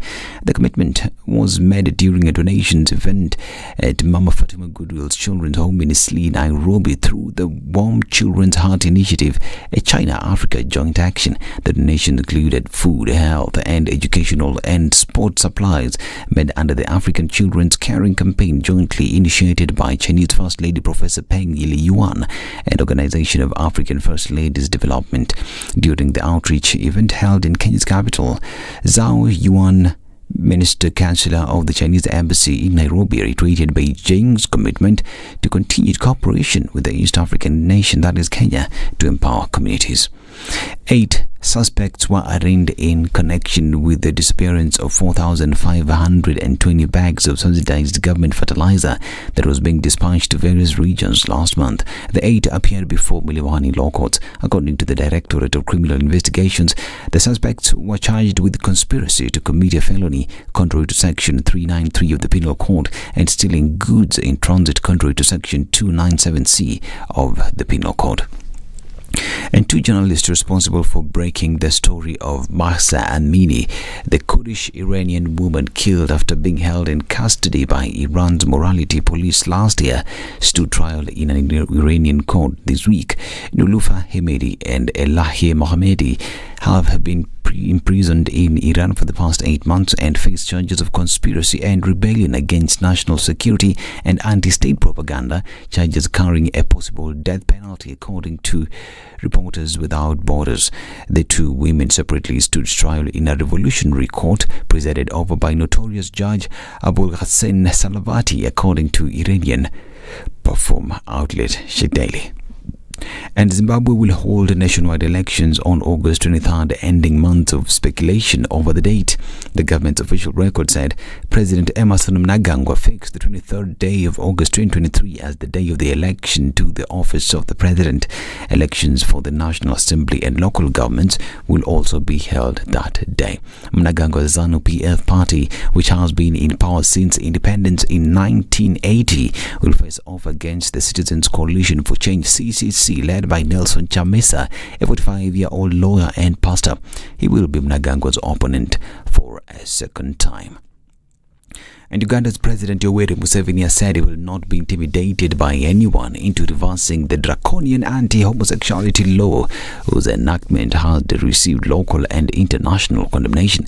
In a statement Wednesday, the tough-talking Museveni said the law is a done deal and dared anyone looking to challenge that decision that they should bring it on. The president assented to the anti-homosexuality bill Monday, making it among the harshest anti-LGBTQ laws in the world. I'm Dennis Aseto. Good morning.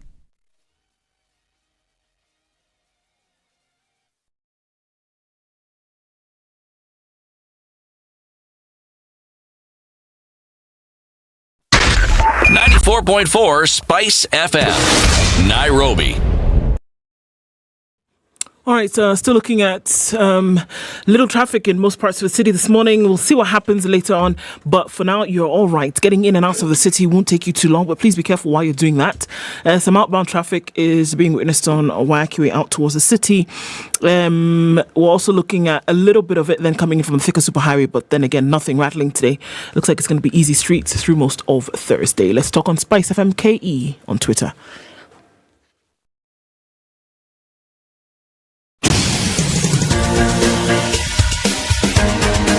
This is The Situation Room, the home of hard-hitting political commentary and penetrating insights about the state of the nation. This is a talk radio experience like no other. The Situation Room, a place for hard truths, debates, and elevated conversations. The Situation Room, witty, political, engaging, deep, controversial. In the room, we have C.T. Muga, researcher, academic, seasoned political observer, a fountain of wisdom in these politically uncertain times. Ndu Oko, Nigerian by birth, Kenyan by choice, communications expert, Pan-Africanist, a truth seeker and believer in people power, and Eric Latin, agent provocateur, the man in the chair, seasoned journalist, news hound, a man who believes in punching up, not down. This is The Situation Room, the only way to start your day. 7 minutes after 9. Good morning. It's still Thursday. It's still the first day of June 2023. It's still Madaraka Day. And our conversations continue. This Saturday, we all congregate. Where are we meeting?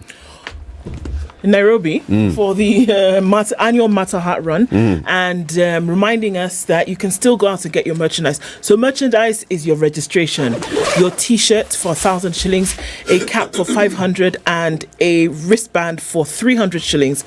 That you can then participate, or at least see that your money then goes towards making sure that the much needed surgeries for those who can't afford it with heart issues can have it. Kapsa? So what's the starting point?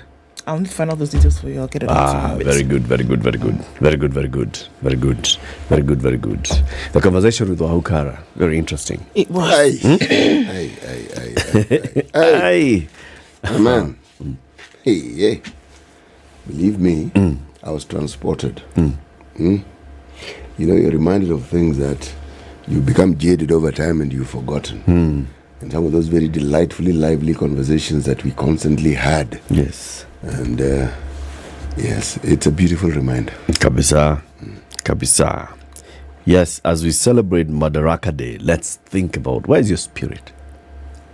Where is your spirit of nationhood? Yes. Yes. Where is your spirit of being a Kenyan? Are you really a Kenyan, first of all? Or are you a visitor from an intergalactic part of the universe? Huh?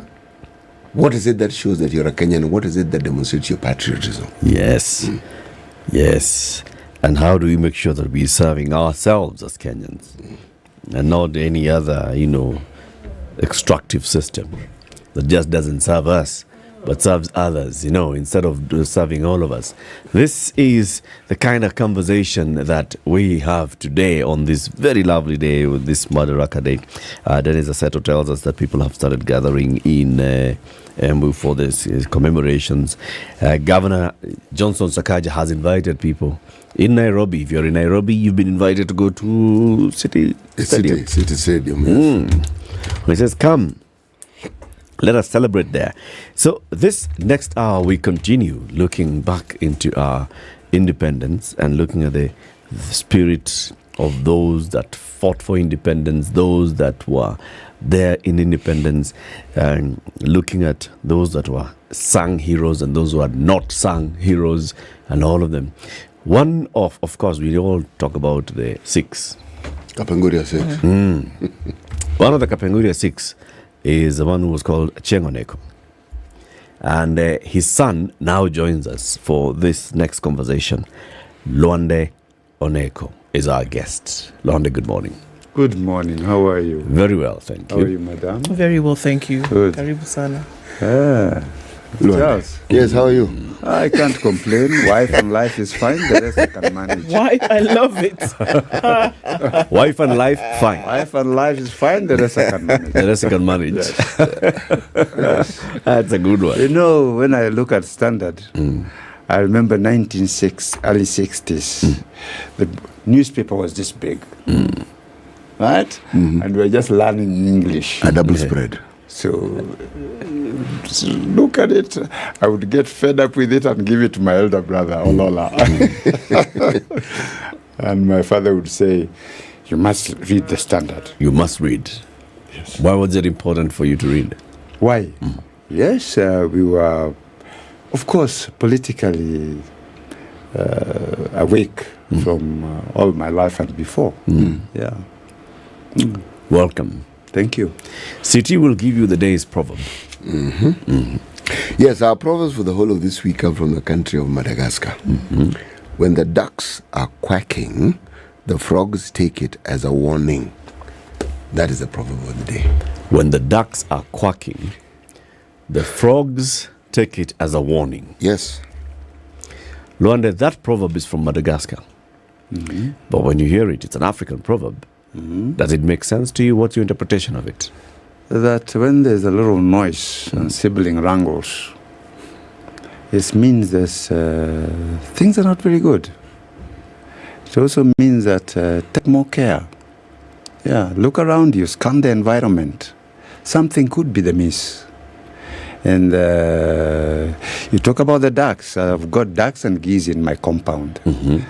And I built for them a small swimming pool, which also acts as where my sheep drink water. And when they jump out, we all look around. When they make noise, we all look around. There must be something in the vicinity. Yes. Either there's a monkey jumping up and down, because I live near the lake, or there's a ngech. What do you call ngech? Monitor. Monitor lizard. Somewhere around. Ngech is Burukenge. Yes. Burukenge. Really Burukenge. And immediately my what happens with that? My dog, Blackie, jumps up, and the other one, they all jump around saying, what the hell is happening here? So that saying is very relevant. Yes. And when you hear those, when there's noises around, yes, there's noise around. Take heed. There's something. Care. Scan the environment. It doesn't mean danger always. Just scan the environment. Yeah. That's indeed. And it's also relevant even as we celebrate, as we commemorate 60 years of independence. 60. Yeah, as we I look must be back. very young. Because you remember that Independence Day. Yes, I do. Very clearly. Right. Very clear. You know, as very clear. As a family of, somebody who was right there in the forefront of, the independence journey, and somebody who was there on this particular day in 1963, it was a big day for him. How was it actually for you? Jesus. How old were you on this day? Don't mind about my age, because there's a lady here. Oh, don't even worry about me. But I was exactly 12. 1963. I was 12, and I'd just come from a detention camp. Yes, where we lived for 3 years in Marsabit. Charlie, when you called me, something ignited me. And I said, let me take this to Charlie, even if it is not going to go into public. Whether it goes to public or not, the difference is the same. Yes. There's a photograph we took, and Pio Gama Pinto took that photograph in 1960. And it was a stolen photograph in the camp. It's related to 60. In Marsabit? In Marsabit. Yeah. That's Nam. And they took you for one? That photograph. That photograph is so memorable with 63. When he called me, I said, let me just send my brother to take that photograph. That's so to Charlie, so that I could relate this to 1963. Forward it to me. You just forward it. Now, you're more digital than me. All right, I am actually. So now, what happened is that we had come from detention. We joined our father in Marsabit in 1959. We were driven, we took about 3 weeks to reach Marsabit from Uyoma. And we lived in Marsabit 59.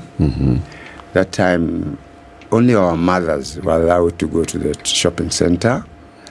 Me and the other children, about 22 children in the camp, Waira Kama, Ubabu Kama, Ukainange, Wayaki, Wamba. So 1960, we were allowed now to, as children, we were allowed to go to Marsabit DB primary school. And in 1960, Pio Gama Pinto made a stolen visit. And he took this photograph of us, of me, my father, and my brother, and my mother, behind the house, so that the police is in front of the camp, so no policeman would see him. And we always sang freedom songs. Unge orio, uge ni enemuge koyo. All those songs, Manda sirudi tena. And 63, it was a really bomb for me as a person, and I think the others as well. The government organized for a bus to take us to the celebration site. And we sat there and we reached midnight, about 10 minutes to midnight.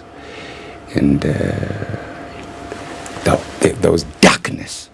They switched off all the lights. Then suddenly a light came out, and it was the Union Jack. And the Union Jack started ascending slowly down. And darkness was... There's a very good display, I can see it. Then darkness came again.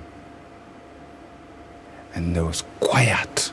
And not even a pin dropped. Then suddenly...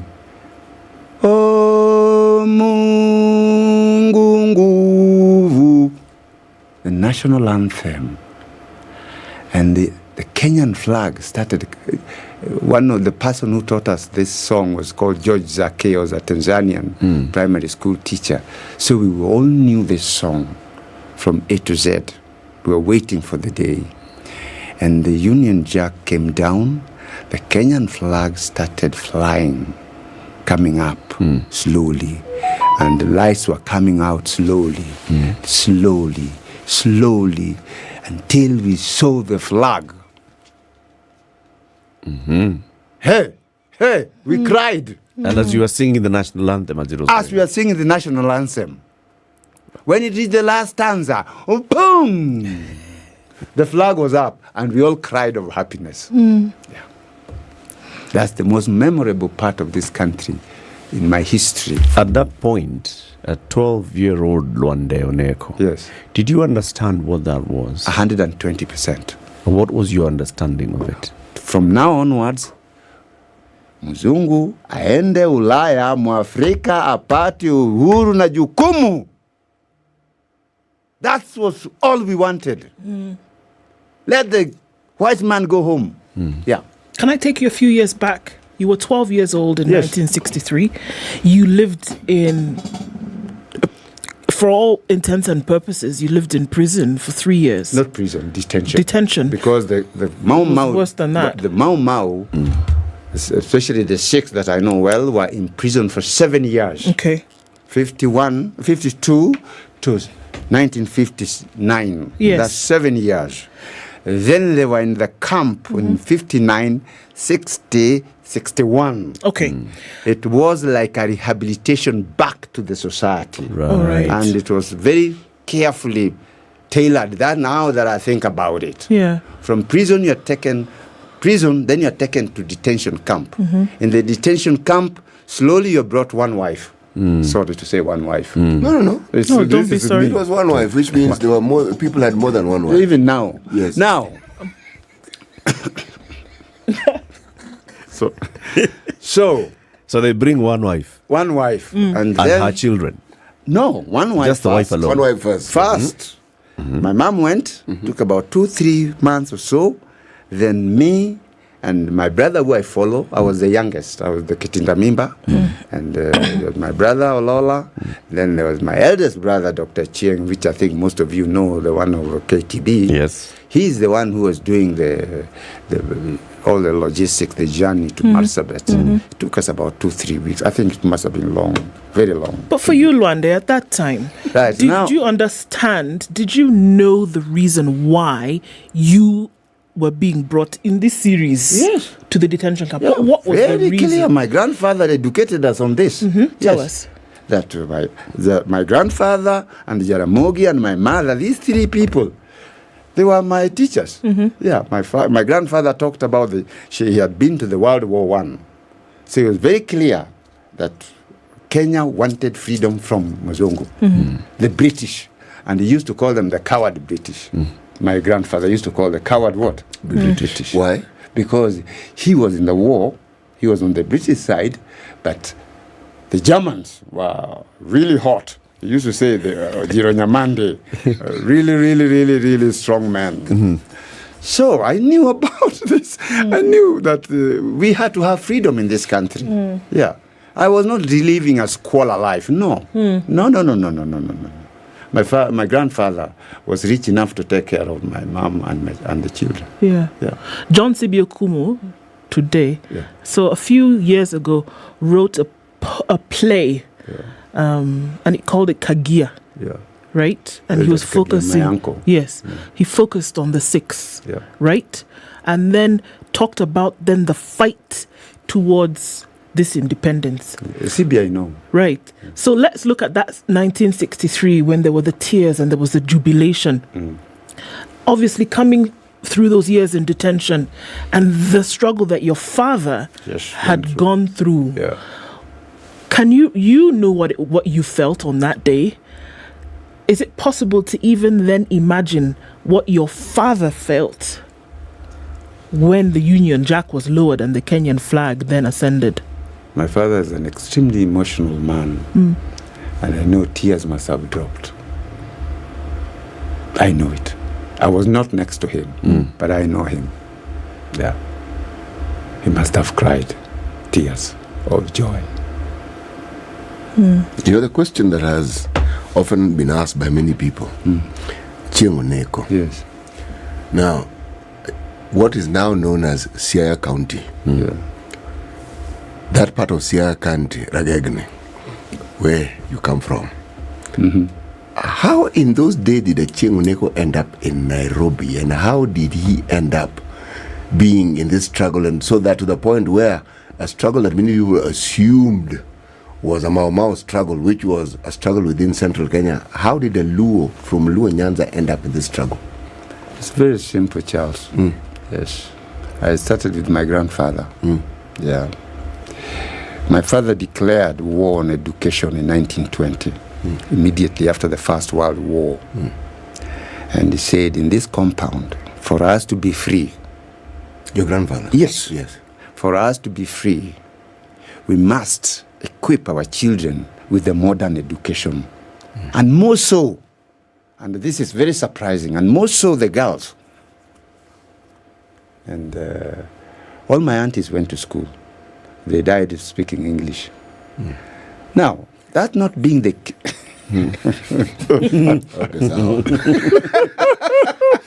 Yes. Right? So, we were very clear in the compound that was an enemy. And my father must have been very clear that this country does not belong to the white man. Yeah. And he came into Nairobi after. I'll write the book and clarify even that more now in unwritten form. And what happens after having gone to the school next door, which was about 10 miles from our current home, and he went through the school, and all the time he kept on, the father kept on telling him about the history of the Luos, the good part of life, the bad part of life, the enemies. But the enemy, one of the enemies that he says his father always said was the white man, that we should be free as a community. The Luos were never anybody's slaves, right? And that we need to know, enhance this new culture of education and have our children fight for their rights and get rid of the foreigner in our country. Then he educated my father to the primary school in Toyoma Chianda. After Chianda, my father went to Maseno, and he talks very dearly of the teacher. What was his name?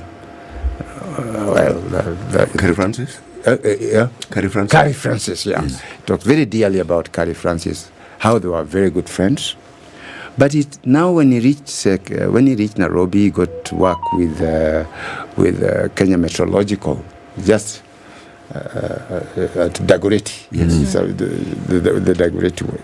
And here he worked for 1 or 2 years. And he became a journalist like you. And he started saying, no, it shouldn't happen this way. Right? Then he got into politics. Incidentally, where he was working, they were working with Macharia. Which Macharia? Macharia of Kapenguria 6. Aha. You all know Macharia? Yeah. So the one who came to the case against the Mamaus, the Kapenguria 6. Meaning there were 7? No. There were 6. Macharia is the one who gave evidence against the Mamau. That's the Macharia. Yeah. Yeah. So my father was very, very clear on what he wanted, and became a journalist at a very early age. And when Kenyatta came back from the UK, they became friends. He was a little boy in his early 20s, and he could run around. Yeah, could run around. And they hit friendship from then onwards. So he stopped working at Kenya Met. He resigned. He resigned from Kenya Met. Yeah. And got into politics. Yes. So as a journalist. What was he doing then? He was actually spreading the gospel of freedom. Who was paying him? That I don't know. But he had a newspaper called Ramogi. Right. Yes. The first Luo newspaper was called Ramogi. And this was the tool that he used to mobilize the Luo community to join hands in fighting for freedom for this country. Yeah. Ramogi was when in a later date, very late date, his teacher, Oginga Odinga, my greatest admirer, I am a great admirer of him, joined hands with him, and they agreed that Jaramogi would take the financial arm of the movement, and he would take a thrust, go straight to the front line, the political front line. So at what point did he meet with Jaramogi? At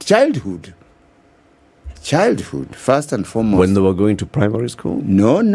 At childhood, Jaramogi's mother comes from our home. And Jaramogi was one of the first few teachers in Maseno, first black teachers.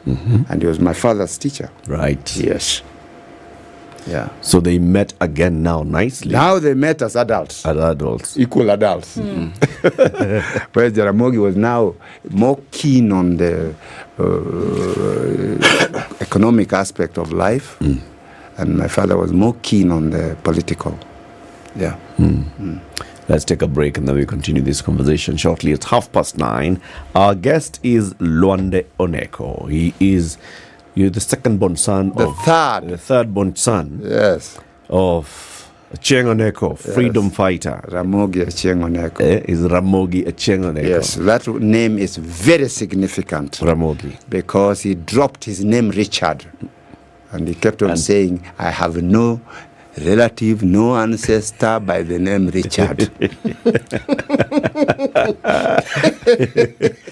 So that name is more significant than Achieng Oneko.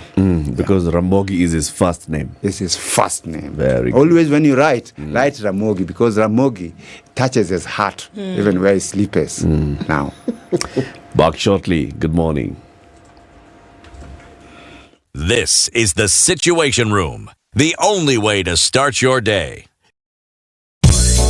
Yolanda Mulwa, DJ Absolute. When the gang is together, got the sugar, got the spice. Yorada. Yes. I have missed you like hot hamburgers. Yeah?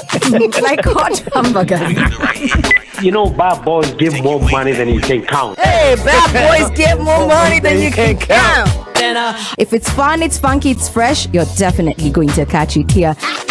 I don't know what you do every day from 11 a.m. to 3 o'clock, but if I were you, I'd tune in to Sugar and Spice only on 94.4 Spice FM, Nairobi. So if you say it's on, then it's on. Yeah. All right. Partly sunny conditions in Nairobi. We'll see highs of 23, highs of 25 in Nakuru, and highs of 23 in a sunny Nyeri. It's sunny at 19 in Eldoret, going to highs of 25. Sunny at 27 in Mombasa. We'll see highs of 29, and 29 will also be the high in a sunny Malindi. Sunny conditions at 23 in Kisumu, and it's sunny at 22 in Kakamega, going to highs of 27. And Kampala will see highs of 27. Tanzania will see highs of 30. It's 6 degrees and sunny in Johannesburg, going to highs of 16. And mostly cloudy at 26. In Lagos, going to highs of 31. Kinshasa will see highs of 32 and lows of 23.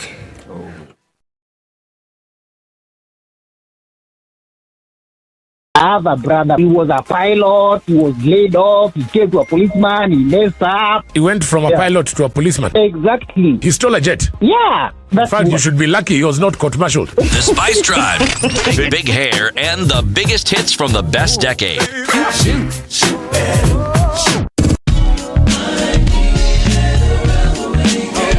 Indeed, it's all about hashtag Spice Drive, hashtag Quatch, KWACH, 3 to 7 in the PM. The Spice Drive, only on 94.4 Spice FM, Nairobi. Damn. All right, not an issue in Nairobi. Madaraka Day celebrations are out of the capital this year. You've been invited by the governor, if you're in Nairobi, to City Stadium later. But traffic should not be too crazy. Let's see what happens just around that whole Landis, because we saw some action around Landis Road today, getting onto Jogo Road. So an eye on that. Apart from that, in and out of the city is not going to be a challenge this morning. Just in case it is, let us know. Spice FM, KE on Twitter. Mature, intelligent talk every morning. Spice up yourself.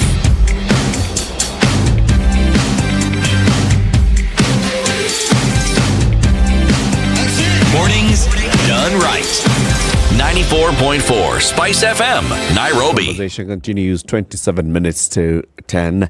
This is a happy Jamhuri Day to you, wherever you're tuned in. We have a guest. Our guest is Luande Oneko, the third-born son of Ramogi Achieng Oneko. We are talking about freedom fighters, those that participated in the day that we are celebrating today. He, Luande, is also among those that participated in this.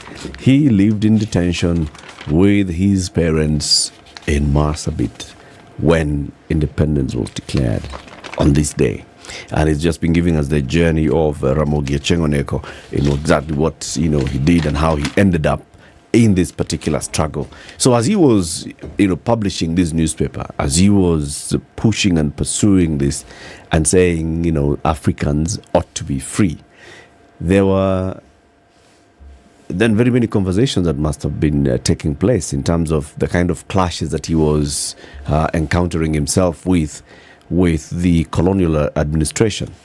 What was the first time that he was arrested and maybe taken in, even if it's just brought in for questioning or kuja tuongee kidogo?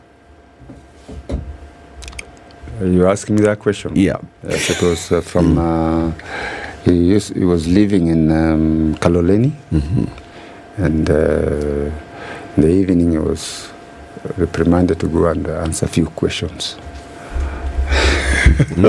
Answer a few questions. A few questions. And, he did answer them for 10 years. Oh, wow. He answered them for 10 years. So that was it. At this point. And from that point, that evening, my uncle, Yaro Neko, moved straight away from Limuru. He was working in Limuru, and the things were not in very good shape. He came and took my mother and me and Lola, the two of us, the two children. Dr. Cheng was much ahead of us in terms of age. He was already in school. Then he took us and he made one of the longest journey. He says that was his longest journey with his brother's family from Kaloleni to Uyoma, amidst all these things. So we landed at home at my grandfather's place, but the last of my mother heard of him was in Kaloleni. So on this day in Kaloleni, did the police come to the house? I don't know. I wasn't there. What did they say?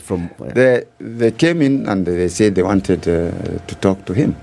It was in the evening, and they took him away. Yeah, the rest is history.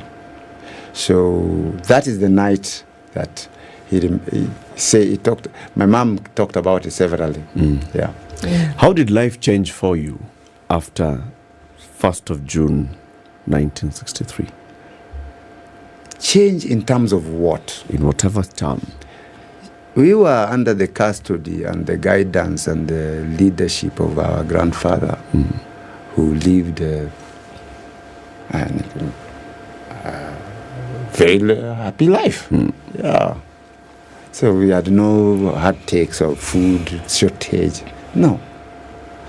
The only thing you knew is that your father... My father, I knew, I was very clear, he was imprisoned because we wanted freedom.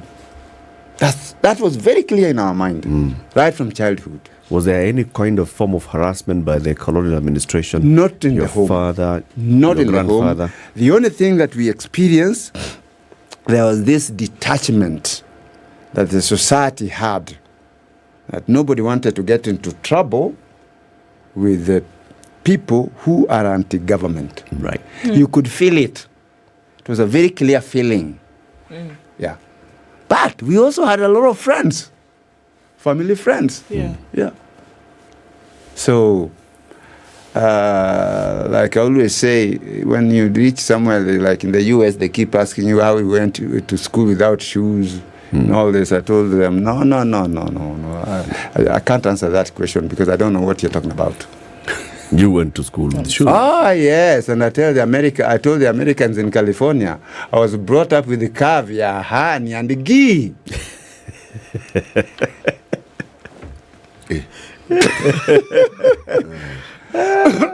So we knew the absence of my father. Very clear. Okay. But my grandfather was an extremely responsible person. Sure. I want to ask, though, just help us, because there's some folks who may not understand, Lwande, that when your father was taken in Kaloleni that day, was that the last time you saw him? Of course. Okay. Yeah. What did you know, or what were you told happened to him? He was imprisoned by the white people, the only enemy we knew. Yes. And then? And very clear. And I remember very clearly the journeys that we made with my grandfather from Uyoma, and my grandfather, my mother, from Uyoma to Kisumu to see Jaramogi, to give them an update of what was happening. Yeah. So I was always there. Okay. Yeah. And I knew the enemy very clearly. Yeah. The enemy was a white man. Okay. And I'll demonstrate it to you why I know that the enemy was number one. Yeah. Very, very clear. Whenever we went to see Jaramogi in Kisumu, we would go upstairs. I can still remember the room. The room is still there up to now. I can see it. From the 50s up to now, I can see the room. And we'd go upstairs. And then they would start talking. And I would quietly leave the place. You know where Jaramogi's office, huh? Yeah? In Kisumu. Yes, I do. I would quietly leave the place, go downstairs, go to the backyard, and collect stones. Put them a heap. And then there were Muindi children. And I would start war. Pelt them with stones. How old were you then? 6, 7. Typical Pelt them with 7-year-old stones. behavior. Right? Then. So this culture of stone throwing started. It's not new. So stone throwing is not new to me. When there are stones being thrown in Kondele, I fully understand. I don't even regret. I don't even say sorry. Yeah. So I would run back to Jaramogi's office, sit quietly. Then the Muindi father would come and start making a lot of noise. Huyu mtoto piga toto yangu mawe. Then I would say, then I'd just keep quiet. Then Jaramogi would take care of this scenario. Then after the Muindi goes, then Jaramogi asked me, Lwande, why are you throwing stones at other people? They have imprisoned my father. Right. So you can see, evidently, I knew the enemy, but you see that I could not distinguish between a Muindi and a Muzungu. Yes. Yeah. So this freedom issue was actually inborn, and I knew. And the first time I met my father was 1958.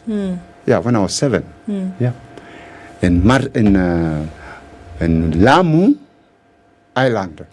That's where we first met. That's when my father first came face to face with him after 7 years. After 7 years, yeah. When you were 7 years old, so when you were born, your father was not around. No, I was born when he was around. No, but he was not there when you were born. If you're saying... Yeah, I was born in 1951. Yes. Yes. So, when he had gone to Britain. Right. Yes. Well, when I was born, he didn't take me from hospital. It's Koinange who took me from Pumwani. Yeah. Yeah. Okay, so in line with one of the questions that Eric asked, you were very vivid about what happened when there was a lowering of the Union Jack and the raising of the Kenyan flag. So let's take that day after midnight. How did life change that day? What happened? Can you remember what happened now in the morning until the next day? Well, of course, life was much more comfortable than ever for the family. That is to speak. My father was already a minister. We moved from Jericho, and we went to live in Keleleshwa. So life was very palatable. Yes, and we were enjoying this. And you were the son of a minister. Son of a Achieng Oneko. Not just any minister. No. You were the son of a Chieng Oneko. Who received all the calls first in the country. Yes. So, it was... a happy life. So this time when your father now is busy as a minister, busy with the others trying to build this new country called Kenya, do you see him much? He was always absent. He was always busy. Always busy. Very busy man. Yeah. So the moments when you'd have, interactions with him. Yeah. How well? I mean, you understand. This is a very the busy, evenings. No, most of it very was busy. the He's man of his government. He's minister. He walks around with Jaramogi and Jomo Kenyatta and the others. I mean, how were you interacting with him? Very good. Remember, this is a man whom you've not interacted with even as a young boy. I can say he took up the original Luo culture of having dinner with his family. Yeah. I think those who are Luos and know the original ceremony of supper, where everybody gathered to have a meal together, that he did very well. What stories would he give at the dinner table? The latest and the history. Would he talk about his colleagues in cabinet, the president? That it was really a family talk. Yeah. Nothing to do. We knew what was happening around the political. There's nothing new to tell us in the evening. I told you I started reading the Standard when I was young. Yeah. A newspaper is not new to me. So up to now, 6 o'clock, I listen to the radio religiously. Yes. By 1 o'clock, I listen to 1 o'clock news, and I must buy a hard copy newspaper. Up to today. So you were very informed even then. Yes. As a very informed, in the young detention man. camp, in the detention camp, there was one radio that we all surrounded 11 families to listen to the news at 1 o'clock. So news is something it's that big thing always. Very good. So now this Luande boy, who is very well informed and who knows what's happening in the country and sees a government minister walking in and sitting at the dinner table, would Luande ask, current affairs questions of his father? Oh, as cheeky as I was up to today, I would ask several questions, like when the death of John Fitzgerald Kennedy. I remember very clearly he got the news, and after that, could hear,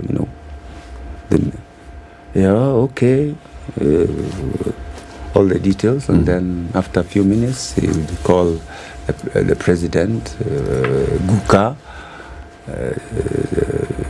Jomo Kenyatta, Ushene Guka. Oh, that's your grandfather. And then they Kaguka. Now, they would talk and pass the message. So which means first hand, I'm the first child to know that John Fitzgerald Kennedy. You see, I remember the name clearly. That has been shot in the US. Yeah. Right? So, information about the country, information about the world was at my fingertips. After all, your father was Minister for Information, was he not? Yeah. Information Broadcasting and Tourism. Yes. So the national park was a playground. Yeah. Information was to everything. When Valentina Tereshkova went to the moon, I can remember clearly, and I went and my brother sent me a toy on that. So world news was not news. Yeah. What did your father say about his fellow Kapenguria detainees and other freedom fighters? For example, and you said Bildad Kagia was your uncle. Yeah, I call him uncle. Right? Today. Yeah. So here is Bildad. He's not in government. Your father is in government. Jomo Yoguka is in government, and others are in government. Paul Ngei is right there in government. But Uncle Bildad is not. Can you guys just jog your memory a little? Bildad Kagia was in the government. Yeah. Google it. He was in government for a short time. For a short time. Then they disagreed with Jomo Kenyatta for reasons I know best. Yeah. So what would your father say now about, such What kind of happened? things? The problem started when a lot of Mau freedom fighters kept on visiting my father, and of course you'd hear what they're saying. Yeah. And of course I speak Kikuyu, so there was no secret. At least some compensation, right? They would come, and they looked not very well kept. Yeah. You'd see, of course you can see somebody's dressing and know that huyu pengine hajapata breakfast. Yeah. And Kegia I think Kegia was agitating for a lot of things to be done for these freedom fighters. Yeah. And there's a lot of visits in my home in Kileleshwa by these people. I can remember so many occasions that they came, and they would talk, and of course you eardrops a little. Yeah. That's what do you think he did? My father? Yeah, for them or about them, about the issues that they were bringing to him. I think he was very diplomatic with his father, Jomo Kenyatta. I think he must have had a lot of discussion,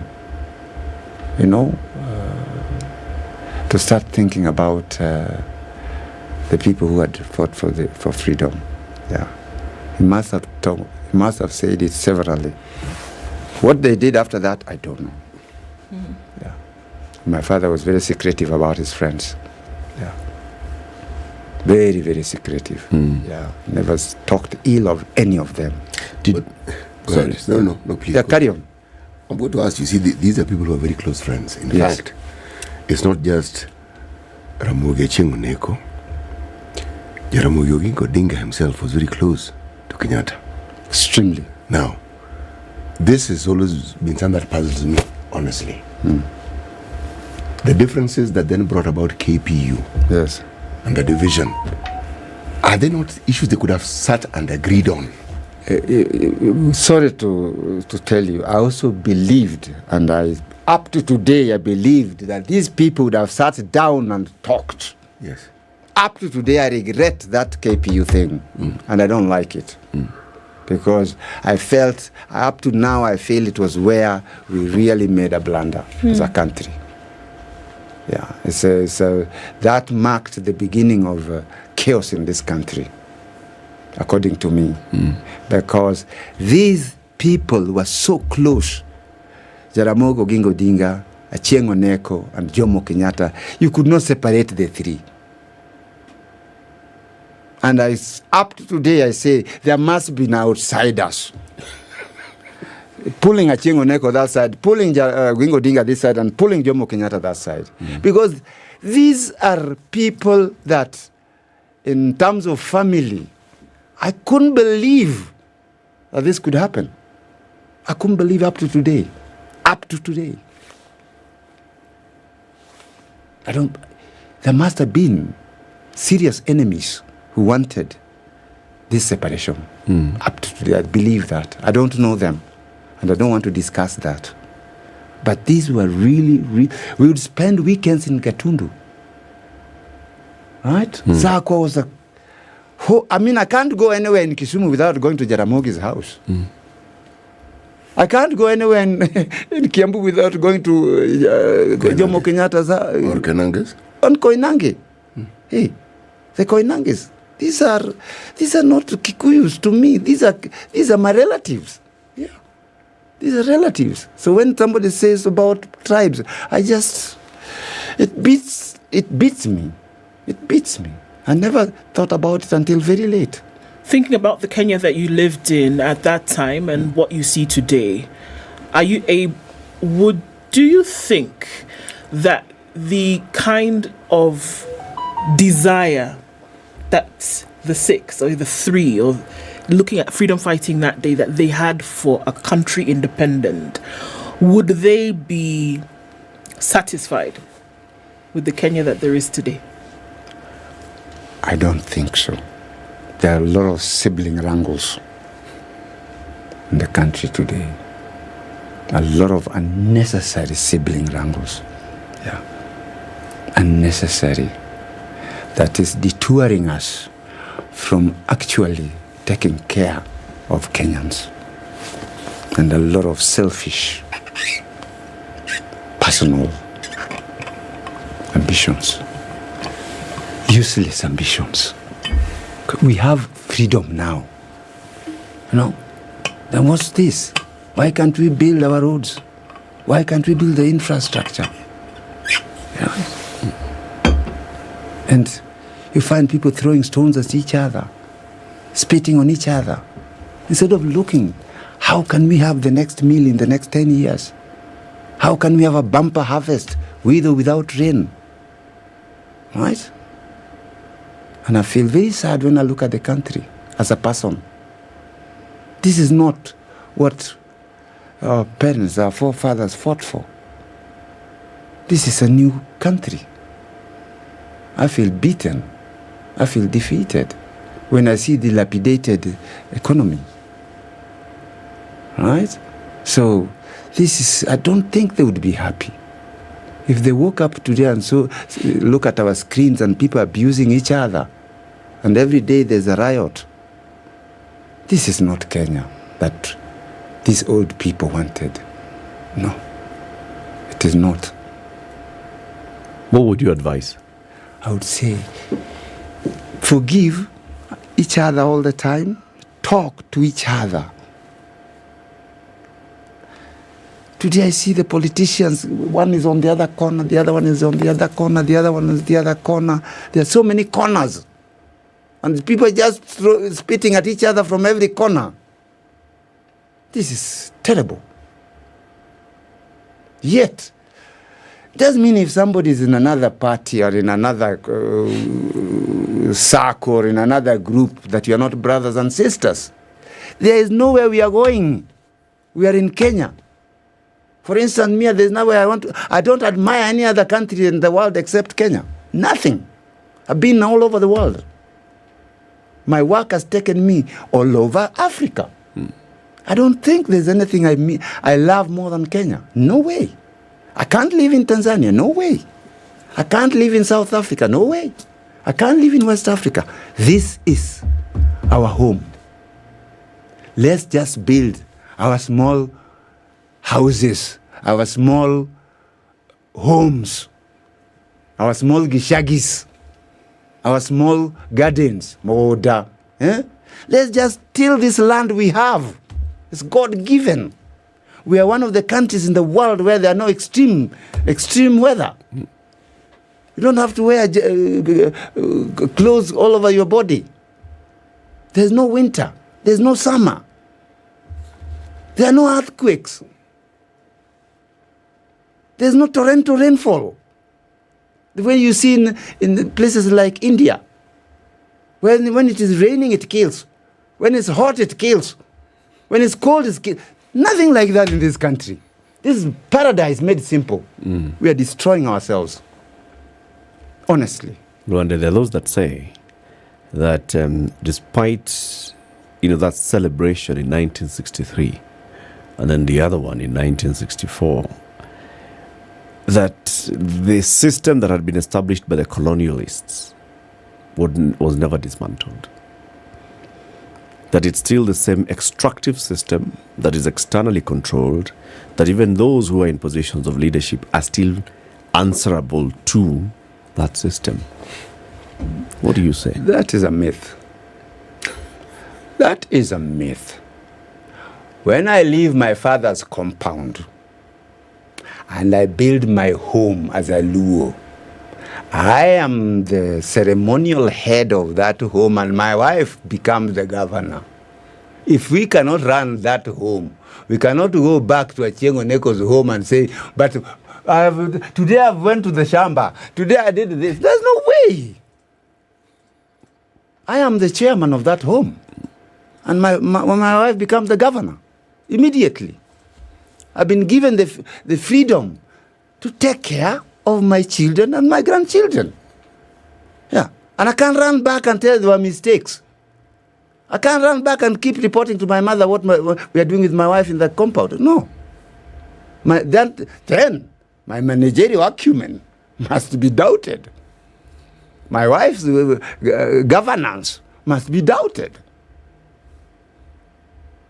So, we cannot talk about foreigners here. We cannot talk about the British government. No way. We are independent from 1963. We can't go back and throw stones and say we are answerable to the US, we are answerable to wherever. No. We have our home to take care of. We do, Ndwande, but with globalization, are you actually saying that we are completely bereft of influence? We are autonomous. But are we bereft from influences from everybody else? Neighborliness is not slavery. Neighborliness is not what? Slavery. It's ours. And you're saying we choose our friends. We always choose our friends. If you're not good enough, I go to another person. Yeah. Very well said. Luande Oneko. We are independent.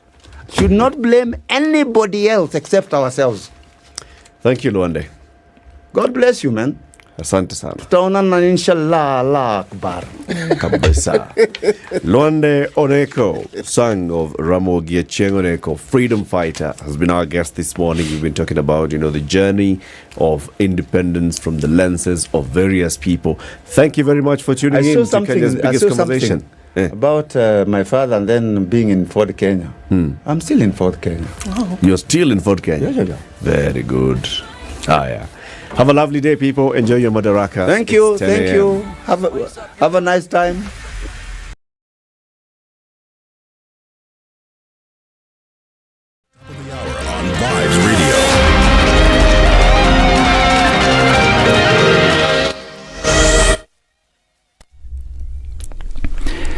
Good morning, this is Newswire. I'm Dennis Asetwa and happy Madaraka Day to you.